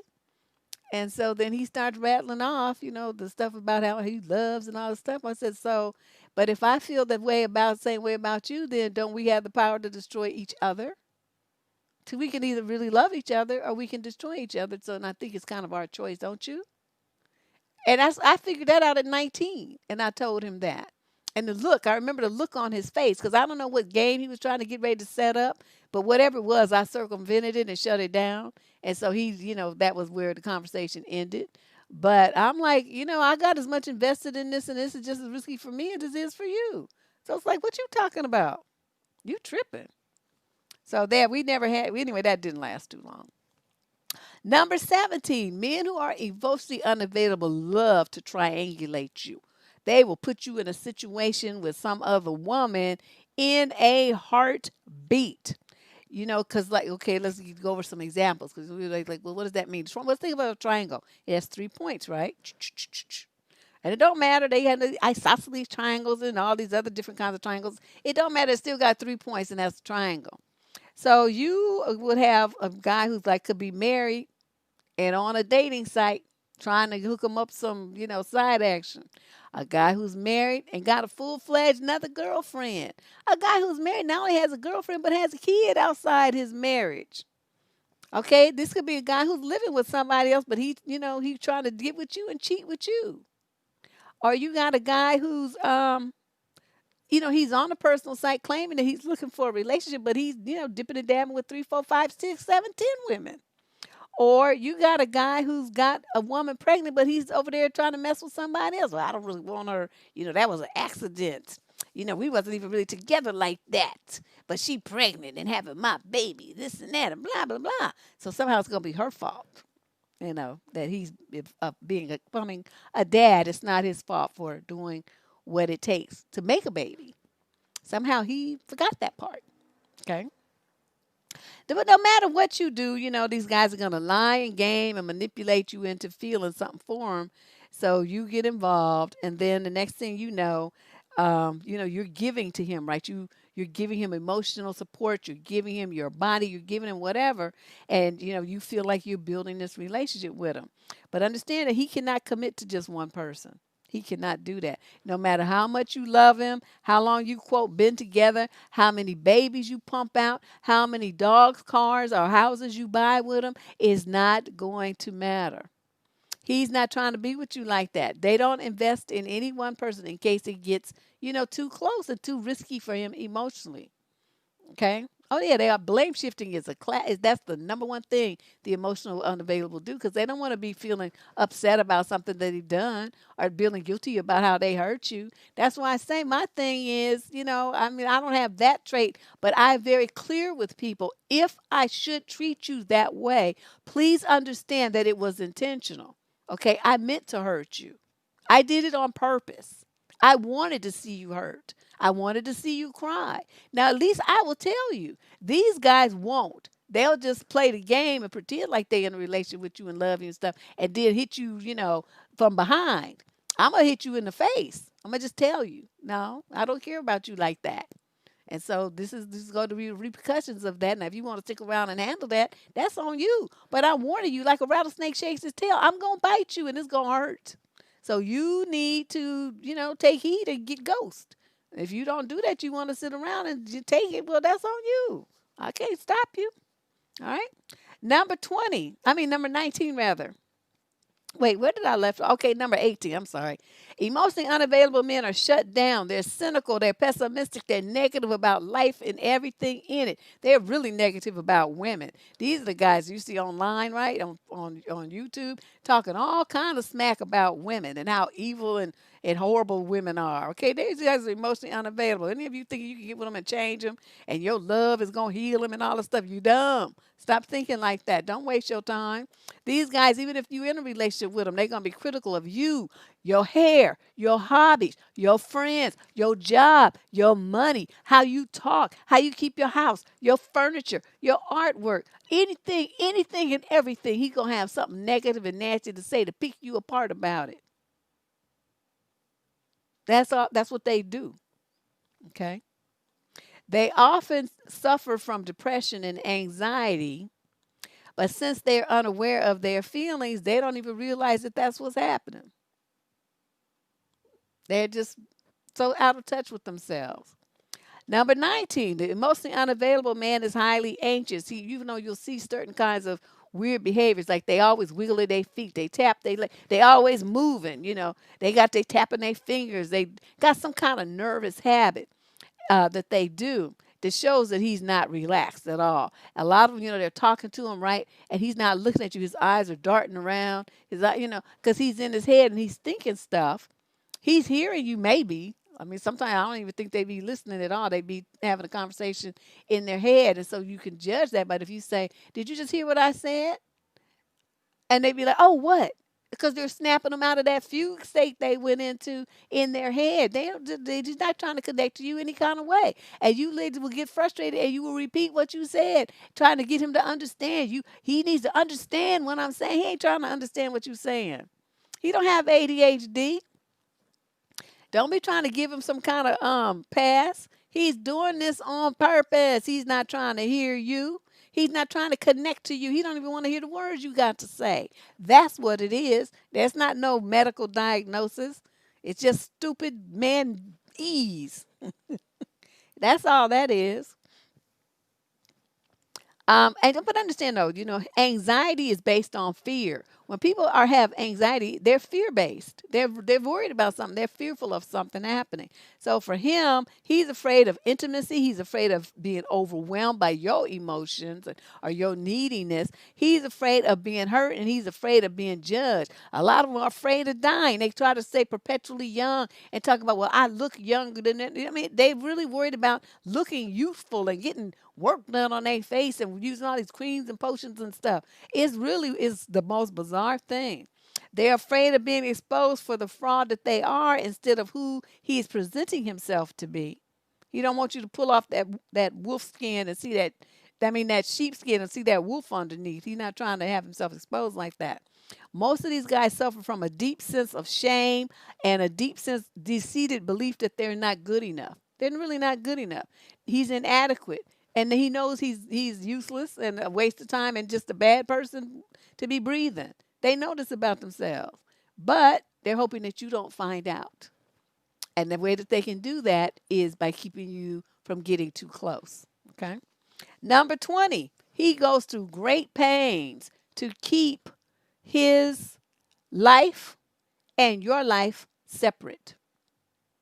These are the ladies that write in saying, well, we've been together a year. I still haven't met his family. I haven't met his friends. I don't know, this and that. And I'm like, you got a man who's emotionally unavailable and put you in a brick walled cage. You can forget it. Whatever you was hoping for, it ain't gonna happen here, sister girl. I want to say stuff like that to him, but like I said, I stick to the letter. I don't project. I be thinking it, but I don't say that to them because that's not what they asked me. Okay, they asked me something specific and I answered their question. But in my mind, I'm thinking, ooh, girl, you wasting your time. This clown is just, this ain't, it's not going to happen. But they didn't ask me that. If they ask me, is he ever going to show you? Okay, well, then I might tell you that. But if they don't ask me that, I'm not going to say that because that's not what she asked me. You see my point? I answered the letter. So these guys, they want to be like independent and they like to be like their freedom, their freedom, their freedom to be, do, and say whatever they want to means the most to them more than anything in this world. He needs his space. And he doesn't want to hear your problems. He's not trying to help you solve nothing. If you start talking to him about a problem, he shuts down. This one dude, I went out with him twice, right? And something happened. I forgot what. And I was frustrated about something that day. So I'm just letting off a little steam talking about, do you know this MF hung up on me in the middle of the conversation because he didn't want to hear it because it was a problem. And he told me later on, I don't like problems. I said, well, I don't like you. And that was the end of that. I'm telling you, I'm the one date queen. It's just unbelievable how many one, two date relationships that I have had. I just cannot with these dudes. I'm not going to ask you why you didn't want to hear my problems because I don't care. If I have to listen to yours, you're going to listen to mine. That's just how it is. And so, he didn't want to do that. It disturbed him so much to hear something, quote, negative, he said. I'm like, okay, wow. Let's talk about your stroke game because that's negative to me. You want to talk about that problem? I guess you don't want to talk about that either. Anyway, let's move on from that.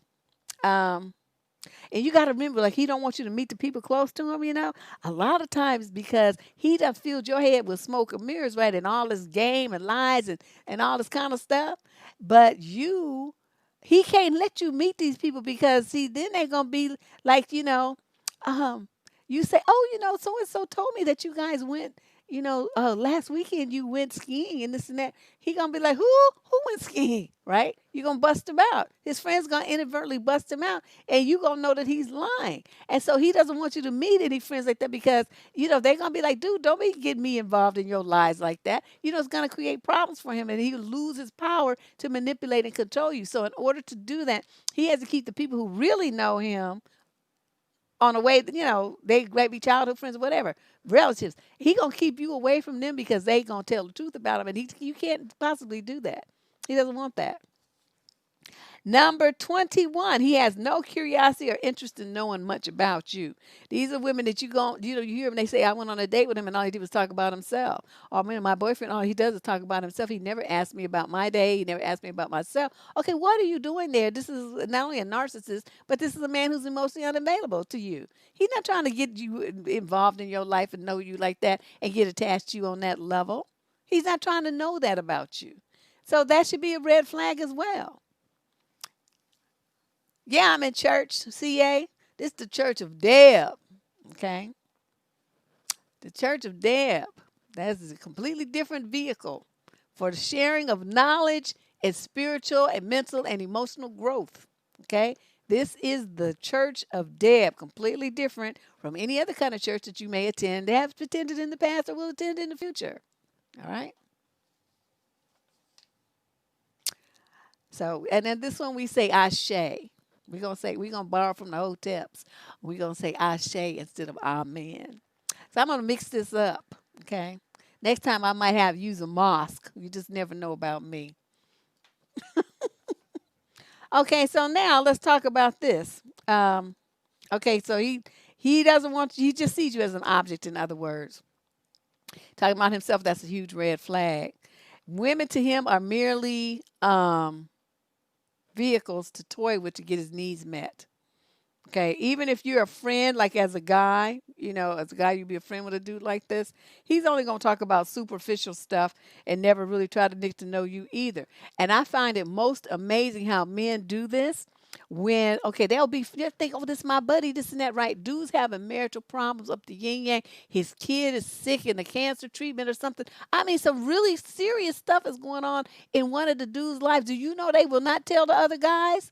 And then suddenly he's divorcing and like, well, Sarah and I split up.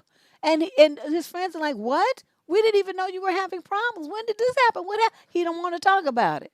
So even his male friends don't know anything about what's going on with him emotionally.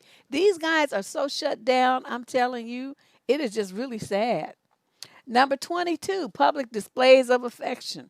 Cuddling, hand holding, merely even spending time together, chatting, watching a movie could mean absolutely nothing to this guy. He wants action in the bedroom, and that's pretty much it. That's all he's there for.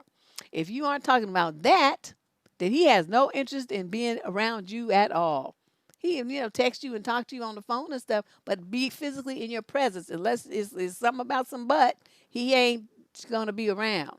Basically, women are objects that he uses to meet his needs, right? So he's basically trying to position things so that he gets all the benefits of an active, physical relationship with one or more women, but not he don't want none of the responsibility and all the other stuff that comes with, really building a relationship, developing that kind of rapport with someone, the kind of emotional intimacy, the trust, the interdependence, and all the stuff that you look for in a relationship to make it satisfying over the long-term period. He ain't trying to do none of that.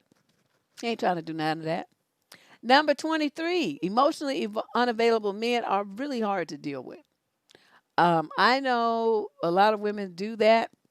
They like to do that.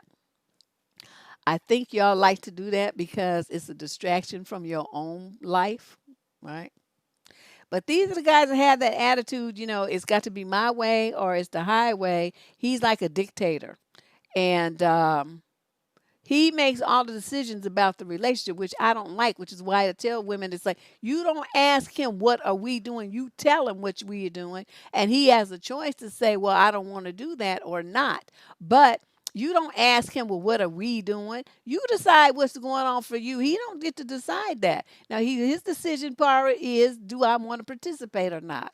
Right? I mean, he has that right to decide that. But you don't sit there putting your life on hold, waiting for him to tell you nothing. He ain't asked me what we gonna do. We, this and that, blah blah blah. You don't put your life in control of some clown man. You just don't do that. You tell him what's going on, what you want, and you say, okay, this is the program. Are you on board or not?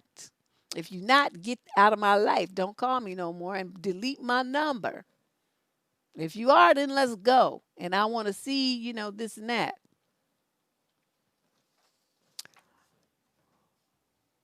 And he said, why do we need labels?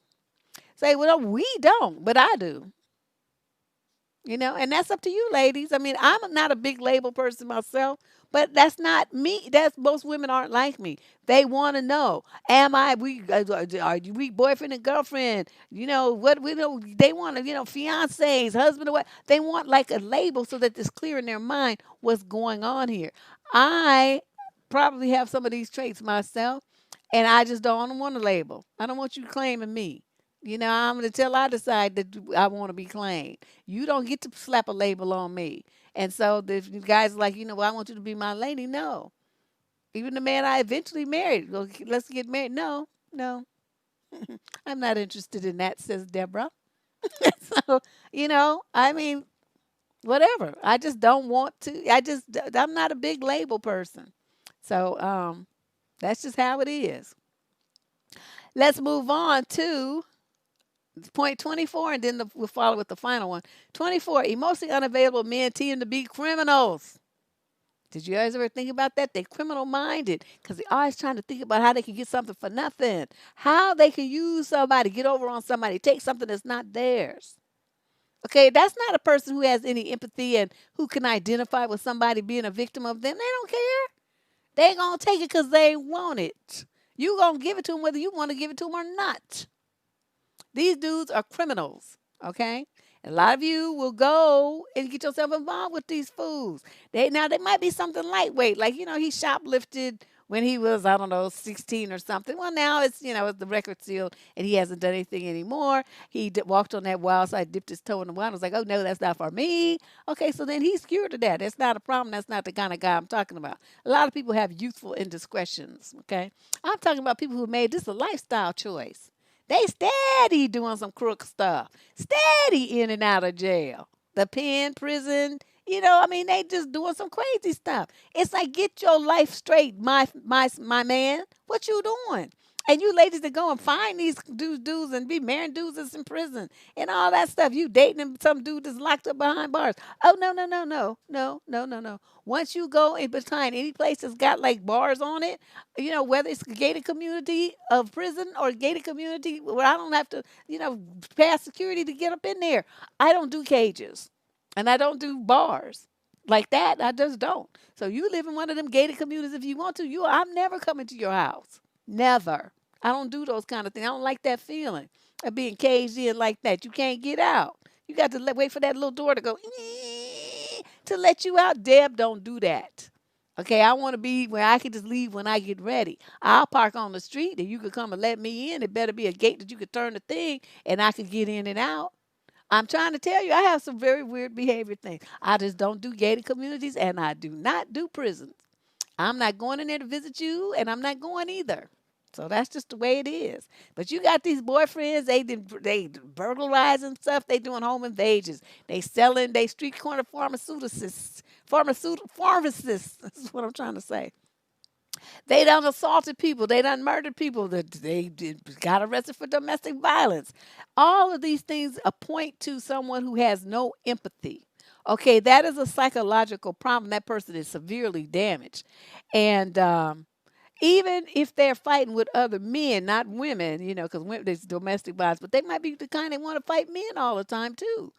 There's still a criminal mindset, gangbangers, all of that kind of stuff. They are emotionally unavailable. Their very lifestyle choices make them be somebody that they not gonna be around for you to invest emotions in. Understand what time it is. That's the same thing with these men who claim that they're bi. They like to men today, women tomorrow, men the next week, women this week. He's not emotionally available. He's using you just like the other dude for the benefits that you offer and all of this. Cause y'all need to understand this. I got into a big argument with this chick. She was telling me, well, that's wrong. You shouldn't be like that. I'm like, look, if you want to go and screw some dude who's had his stuff up somebody's butt, you have at it. Okay, but that ain't me. That's nothing I'm interested in. I don't want to look at him. I'm not talking to him. I'm not going on a date with him. And I'm definitely not sleeping with him. Okay, now if that's okay with you and your standards are that low, have at it. I don't care. It's women that date, men who's drug addicts and alcoholics too. Is that me though? No. So I mean, you whatever your standards are, you just make it work for you. But that's nothing I'm gonna do. And don't be trying to argue me into accepting trash that I don't want to accept. Oh, don't make me cuss you out, chick. Yeah, I mean, this was like on. I finally ended up having to block her because she was just like so stupid. It just was here on the YouTube wall under that video that I did about the bi dudes. Yeah, she was just on one, and I'm like, well, you do what makes you happy. Please understand this. I'm not gonna stand in your way, but you not gonna have the right to tell me what I need to do with my time or my body. That's where your opinion ends. And my final point that I made myself stop after this one, because before I had 22 and then I kept adding. I got to 25 and made myself stop. Finally, emotionally unavailable men are addicted. They have addictions. Their addiction is they other woman. Again, this is like a triangulation. But instead of a person, it's a thing. Now, what kind of things are we talking about? Could be drugs. It could be popcorn. It could be eggplant. It could be alcohol. It could be working. It could be gambling. It could be Fox News. It could be being angry. It could be food. It could be video games. It could be socializing, and they never want to be at home. They want to be in somebody's face at some bar, or some party, or some event, right? Or they could go to the opposite extreme and just socially withdraw and just be down in their mother's basement playing video games and mouth breathing, wearing the same clothes for a week and not bathing. Okay. In Japan, they have a name for it. I forgot what they call them dudes. They never leave them rooms. They don't want to go out and face the world at all. Okay? Any type of repetitive and extreme behavior at either end of the spectrum is a major red flag. Those are not normal people. Okay? Normal's always kind of based around, the mid range of stuff. They don't want to be around anybody, or they want to be around people all the time. They can't just have one drink. They got to have 6 bottles. This kind of stuff. We got these people that all at the opposite ends of the spectrum. They're all emotionally unavailable individuals. Those are red flags. These are the kind of behaviors that they use to distract and numb themselves emotionally. They are not available emotionally to you. Okay? Woo! Okay, that 25. Yes, thank you. I can never remember the name of it, but yes, that's it right there. Hikikomori. And it is a thing. You could actually look it up. I mean, it's like become a big issue in Japan. And these, the population is already decreasing there. They don't have enough children. Well, you got all these young men who will be viable husbands and fathers withdrawing from society, locking themselves in a room at their parents' house. Okay, the parents are aging. What is going to happen when there's nobody there to feed them and clothe them and put a roof over these dudes' heads? They're going to be on the street. It's going to be a hot mess. I started thinking about that. And the parents are old and they're like worried about what's going to happen to their sons. I'm like, this is unbelievable. But this is the kind of stuff that's going on, and all of these examples that I gave you are just a tip of the iceberg of behaviors and attitudes and actions and words that men who are emotionally unavailable will use, things they will do, things they will say to you. And your goal is to learn to watch for them and see how far this guy is on the thing. I mean, it might be the kind of stuff where he gets some therapy for a couple of months and he's cool. It might be the kind of stuff where he's so deeply damaged that he could be in therapy for the rest of his life. It's not gonna matter. So you have to make that kind of decision. No, they not trying to get African women. They don't want no woman. They just in the house by themselves. They not doing nothing. No woman, not nothing. Nothing. They don't have a job. They don't have anything. They live off their parents and they're locked in these rooms. It's just the most bizarre mess I've ever heard of in my life. Okay, so what does emotional availability look like? Now, we've been talking about when people are emotionally unavailable.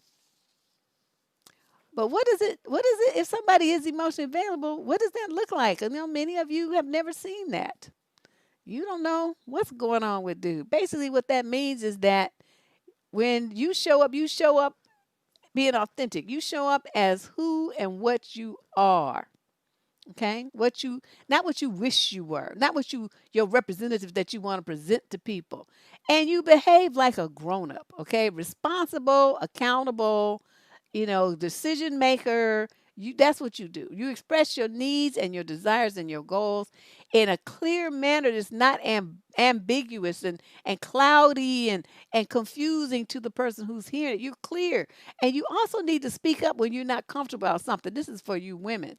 For those who are emotionally available, you speak up. You put yourself on the line. You have boundaries. You say no. You don't just go along with anything that he presents because you're more concerned about losing him. What happened to the relationship if you don't do what he wants you to do. So when people are emotionally available, they're transparent. They're very clear about what they feel, what their needs are, what their morals are and values.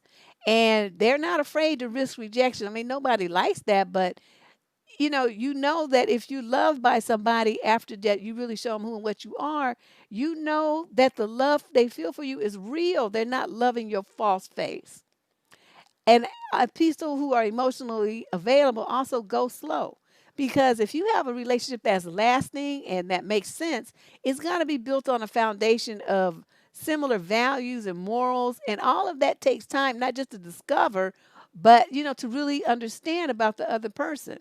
How do you know if you're truly compatible if you haven't put that time in getting to know them? I mean, lust is great and everything, but it's not something that you try to build a life on. And also for women, you need to understand if you want a man who's emotionally available, you got to take the good with the bad. That means you're going to have to be there for him just like he's there for you. If either one of you is falling down on your half of the equation, it's not going to work. And being there means that you listen. It means that you accept what that person tells you about themselves. You don't try to tell them why they shouldn't feel that way, shouldn't think that way, why that's wrong. You accept what they who and what they say that they are and what they think and what they feel. And you validate that. Okay? You validate them for who and what they are. You want that from him, so you give it in return, okay? You allow him the space to be vulnerable and share his honest feelings without you falling apart and acting stupid. That's why so many women is like, don't ask a question that you're not really here to answer to, because that means you ain't really ready. You shouldn't be asking him that question about what he thinks it feels if you can't handle the answer. So basically, what you need to do is if you're going to be emotionally available yourself and you want that from someone else, you got to get your stuff together. If your life is a train wreck, you basically going to be incapable of being emotionally available to somebody. If you're busy trying to fix yourself, climb, strive, do all that kind of stuff, you also not going to be emotionally available for somebody else.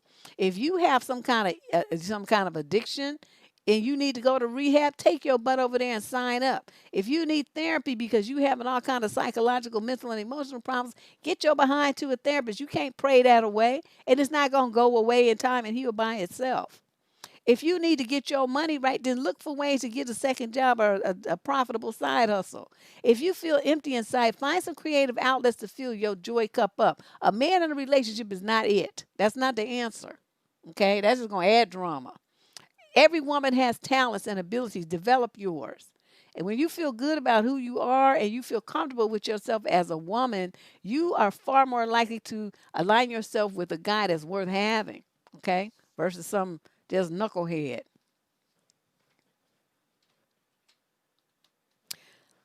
And my conclusion, do you stay or go? You in a relationship with a guy who's emotionally unavailable. Do you stay or go? It's a good question. Let's talk about that.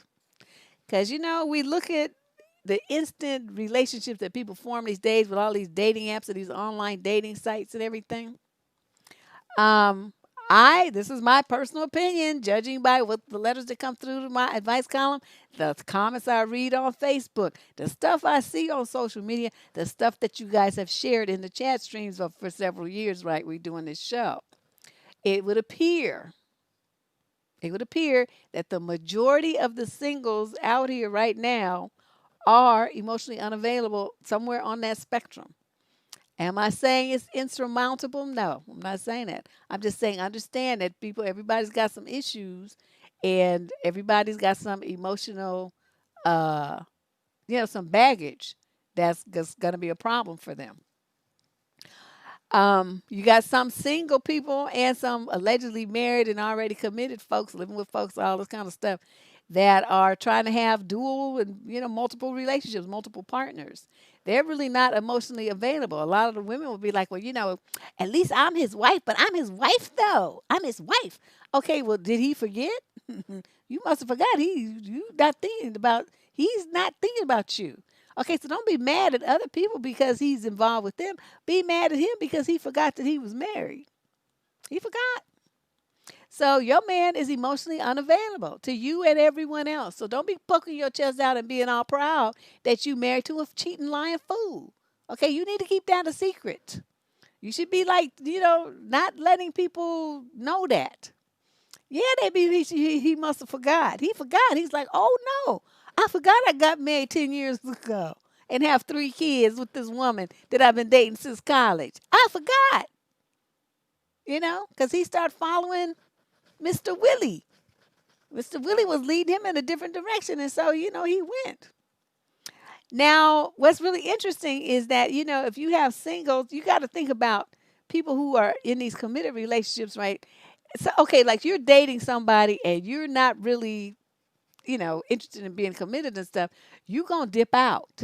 You're gonna dip out. You tend to have serial relationships, and that's what happens with a lot of singles. That's why you see them on these dating sites for years and years. The same people. They go out with somebody a couple of months, weeks, whatever, and then they right back on the dating site. They don't have any intention of being committed. Since these type of people suppress their emotions really well, they get over a broken relationship, a broken heart real quick. Like they can start dating somebody like with no problem the next day. Definitely by a week later, they're not thinking about you no more. You're past in the past. Whereas the person who got left or the one who was emotionally involved is gonna be wounded and hurting and crying and stuff for weeks, sometimes months, sometimes years. But the other person's like, "What you crying about for? What you doing? This wasn't nothing. It wasn't even like that." And so you got to think about it. The kind of people who can make a commitment and stick to it are not going to be out in the dating pool that frequently because they're in relationships that last 20, 30 years until the husband died, till the wife died or something like that. And then they're back in the dating pool. But the ones you see over and over that just stay out there, the perpetually single ones, are the ones who are most likely to have to be emotionally unavailable. Think about that. So, you meet somebody who, hadn't been single for 10, 20, 30 years, 5 years, eight, I don't know, whatever, for a long time because they were in a long term relationship. That's a person who most likely, is capable of making some kind of commitment. Now, it might be the level that you want, but at least they can make one. Dating sites, I haven't been on one. I'd refuse. I can't. I just don't like to deal with it. So, there's people who don't play games, who don't beat around the bush, who are very authentic with their feelings, tell you what they want. Remember the spiel I gave the other day about the young guy who dated a woman 5 times and wants to see her? He was willing to put aside his work and all this other stuff. He's like, I can do that later. I just want to see her. I just want to be with her. Okay, he's being authentic. And so I gave him a script to help him express his feelings to her because he was really doubtful. He didn't know what to say. He didn't want to run her off. He was scared. And so I gave him a script to tell him to open that gate, let her know how authentic, how authentic and real he was, and then to put the ball in her court. It probably, was shocking for him, and she probably would have to regroup. But once she did, she'd be like, yeah, yeah, this is cool. I went out with dude 5 times. I must like him, right? And so then they could go on. So that's what I'm talking about. If a guy is authentic, you're transparent with your feelings, you're both open and too honest with each other like that, there's no way that that relationship can do anything but keep moving forward and be in a very healthy place. But you got one or more persons hiding and pretending and lying and corner cutting and not being truthful about what they think and what they feel. It's going to be problematic. And that will mean one or both of you have or some issues with your emotional availability.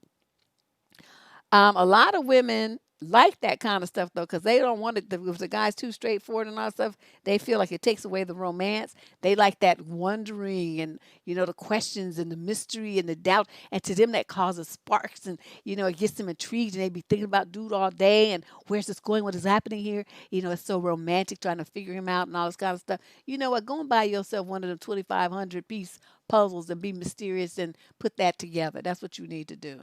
You don't look like for that kind of stuff in a relationship.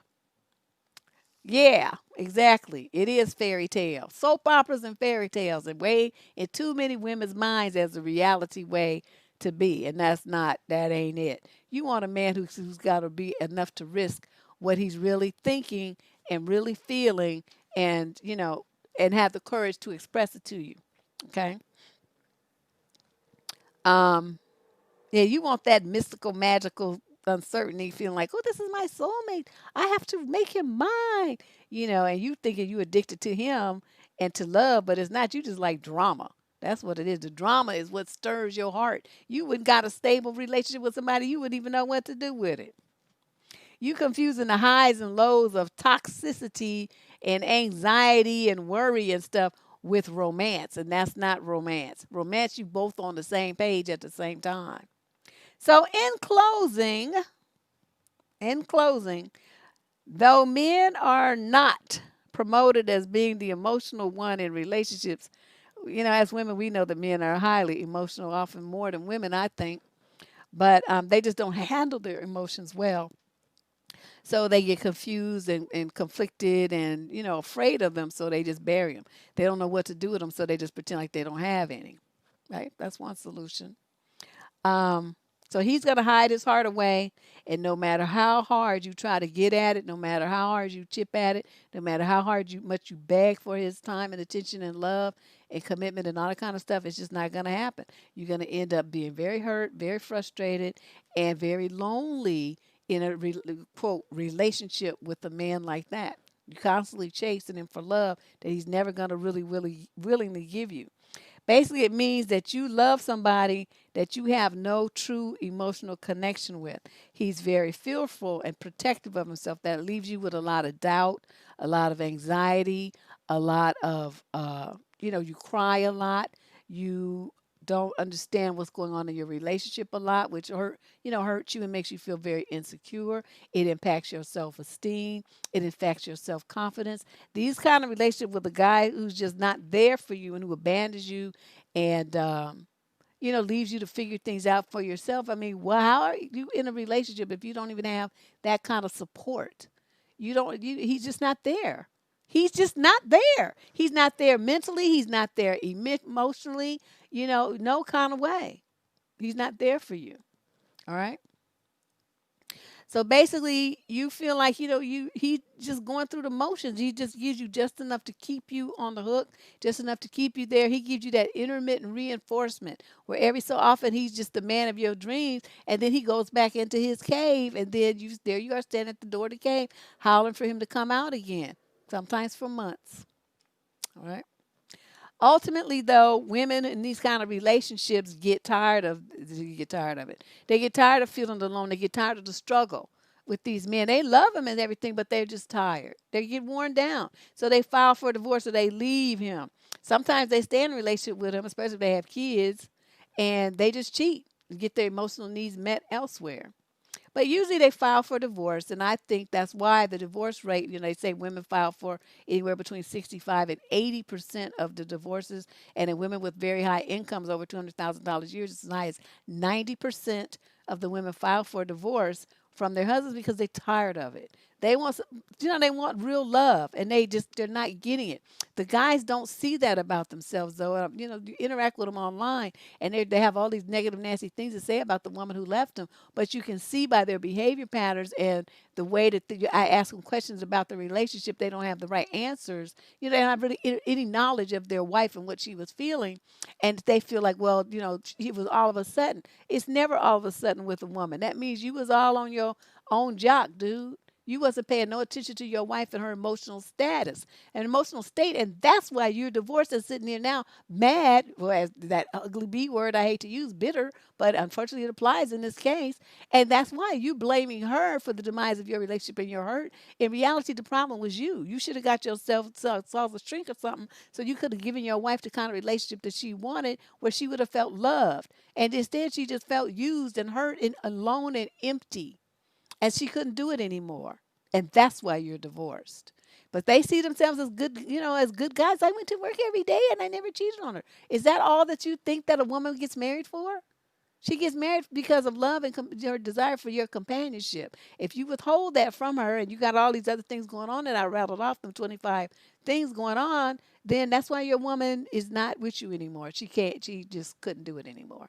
All right.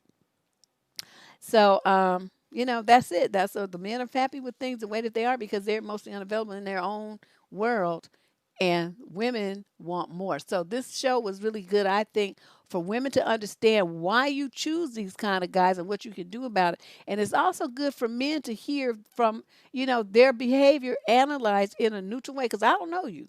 This is not about you. This is about behavior. And if you see yourself in that list of 25 things, dudes, you do something about it. Please do something about it because you don't want your woman to leave you. You love her. I can tell by the way these guys are so hurt. They really did love the woman in their own little way, but they weren't capable of showing her that. And so she's in a relationship with them and she feels like it's all one sided. I'm giving him all this love and he doesn't give me anything back. And I'm tired of struggling. I'm tired of begging. I'm tired of crying. I'm tired of feeling like I'm in it by myself.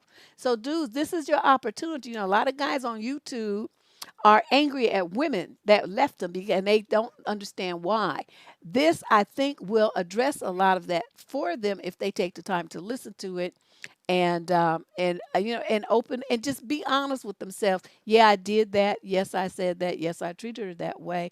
Well, now I understand why she left me. Okay, now that you understand, get your butt to somebody's shrink and get on that couch. Use your insurance that you got and make the magic happen so that does not happen to you again. All right, because it's not it's a bad thing. Um, your kids will be wrecked. I mean, do something. This is about you. If a woman's in love with you and happy with you, she'll never leave you. So the fact that your woman left you shows you that she was miserable and took her kids too. You made her feel really, really bad, and that was you. That's all on you. Okay, so just fix that. But I appreciate everybody coming and spending time with at the Church of Deb. Thank you for your donations as we played through the congregation. You still have time to make a super chat donation. If you don't want to do that, you can make one on Cash App. That's easy as well. I appreciate everybody's support. You showing up, sharing links, and liking the videos, and subscribing to this channel is wonderful. I appreciate everybody's vote of confidence. And I will see you everybody on Tuesday. Okay, we got our last show before Thanksgiving, the Tuesday night. What the fuck Tuesday relationship advice column. I will see you all then. Bye bye.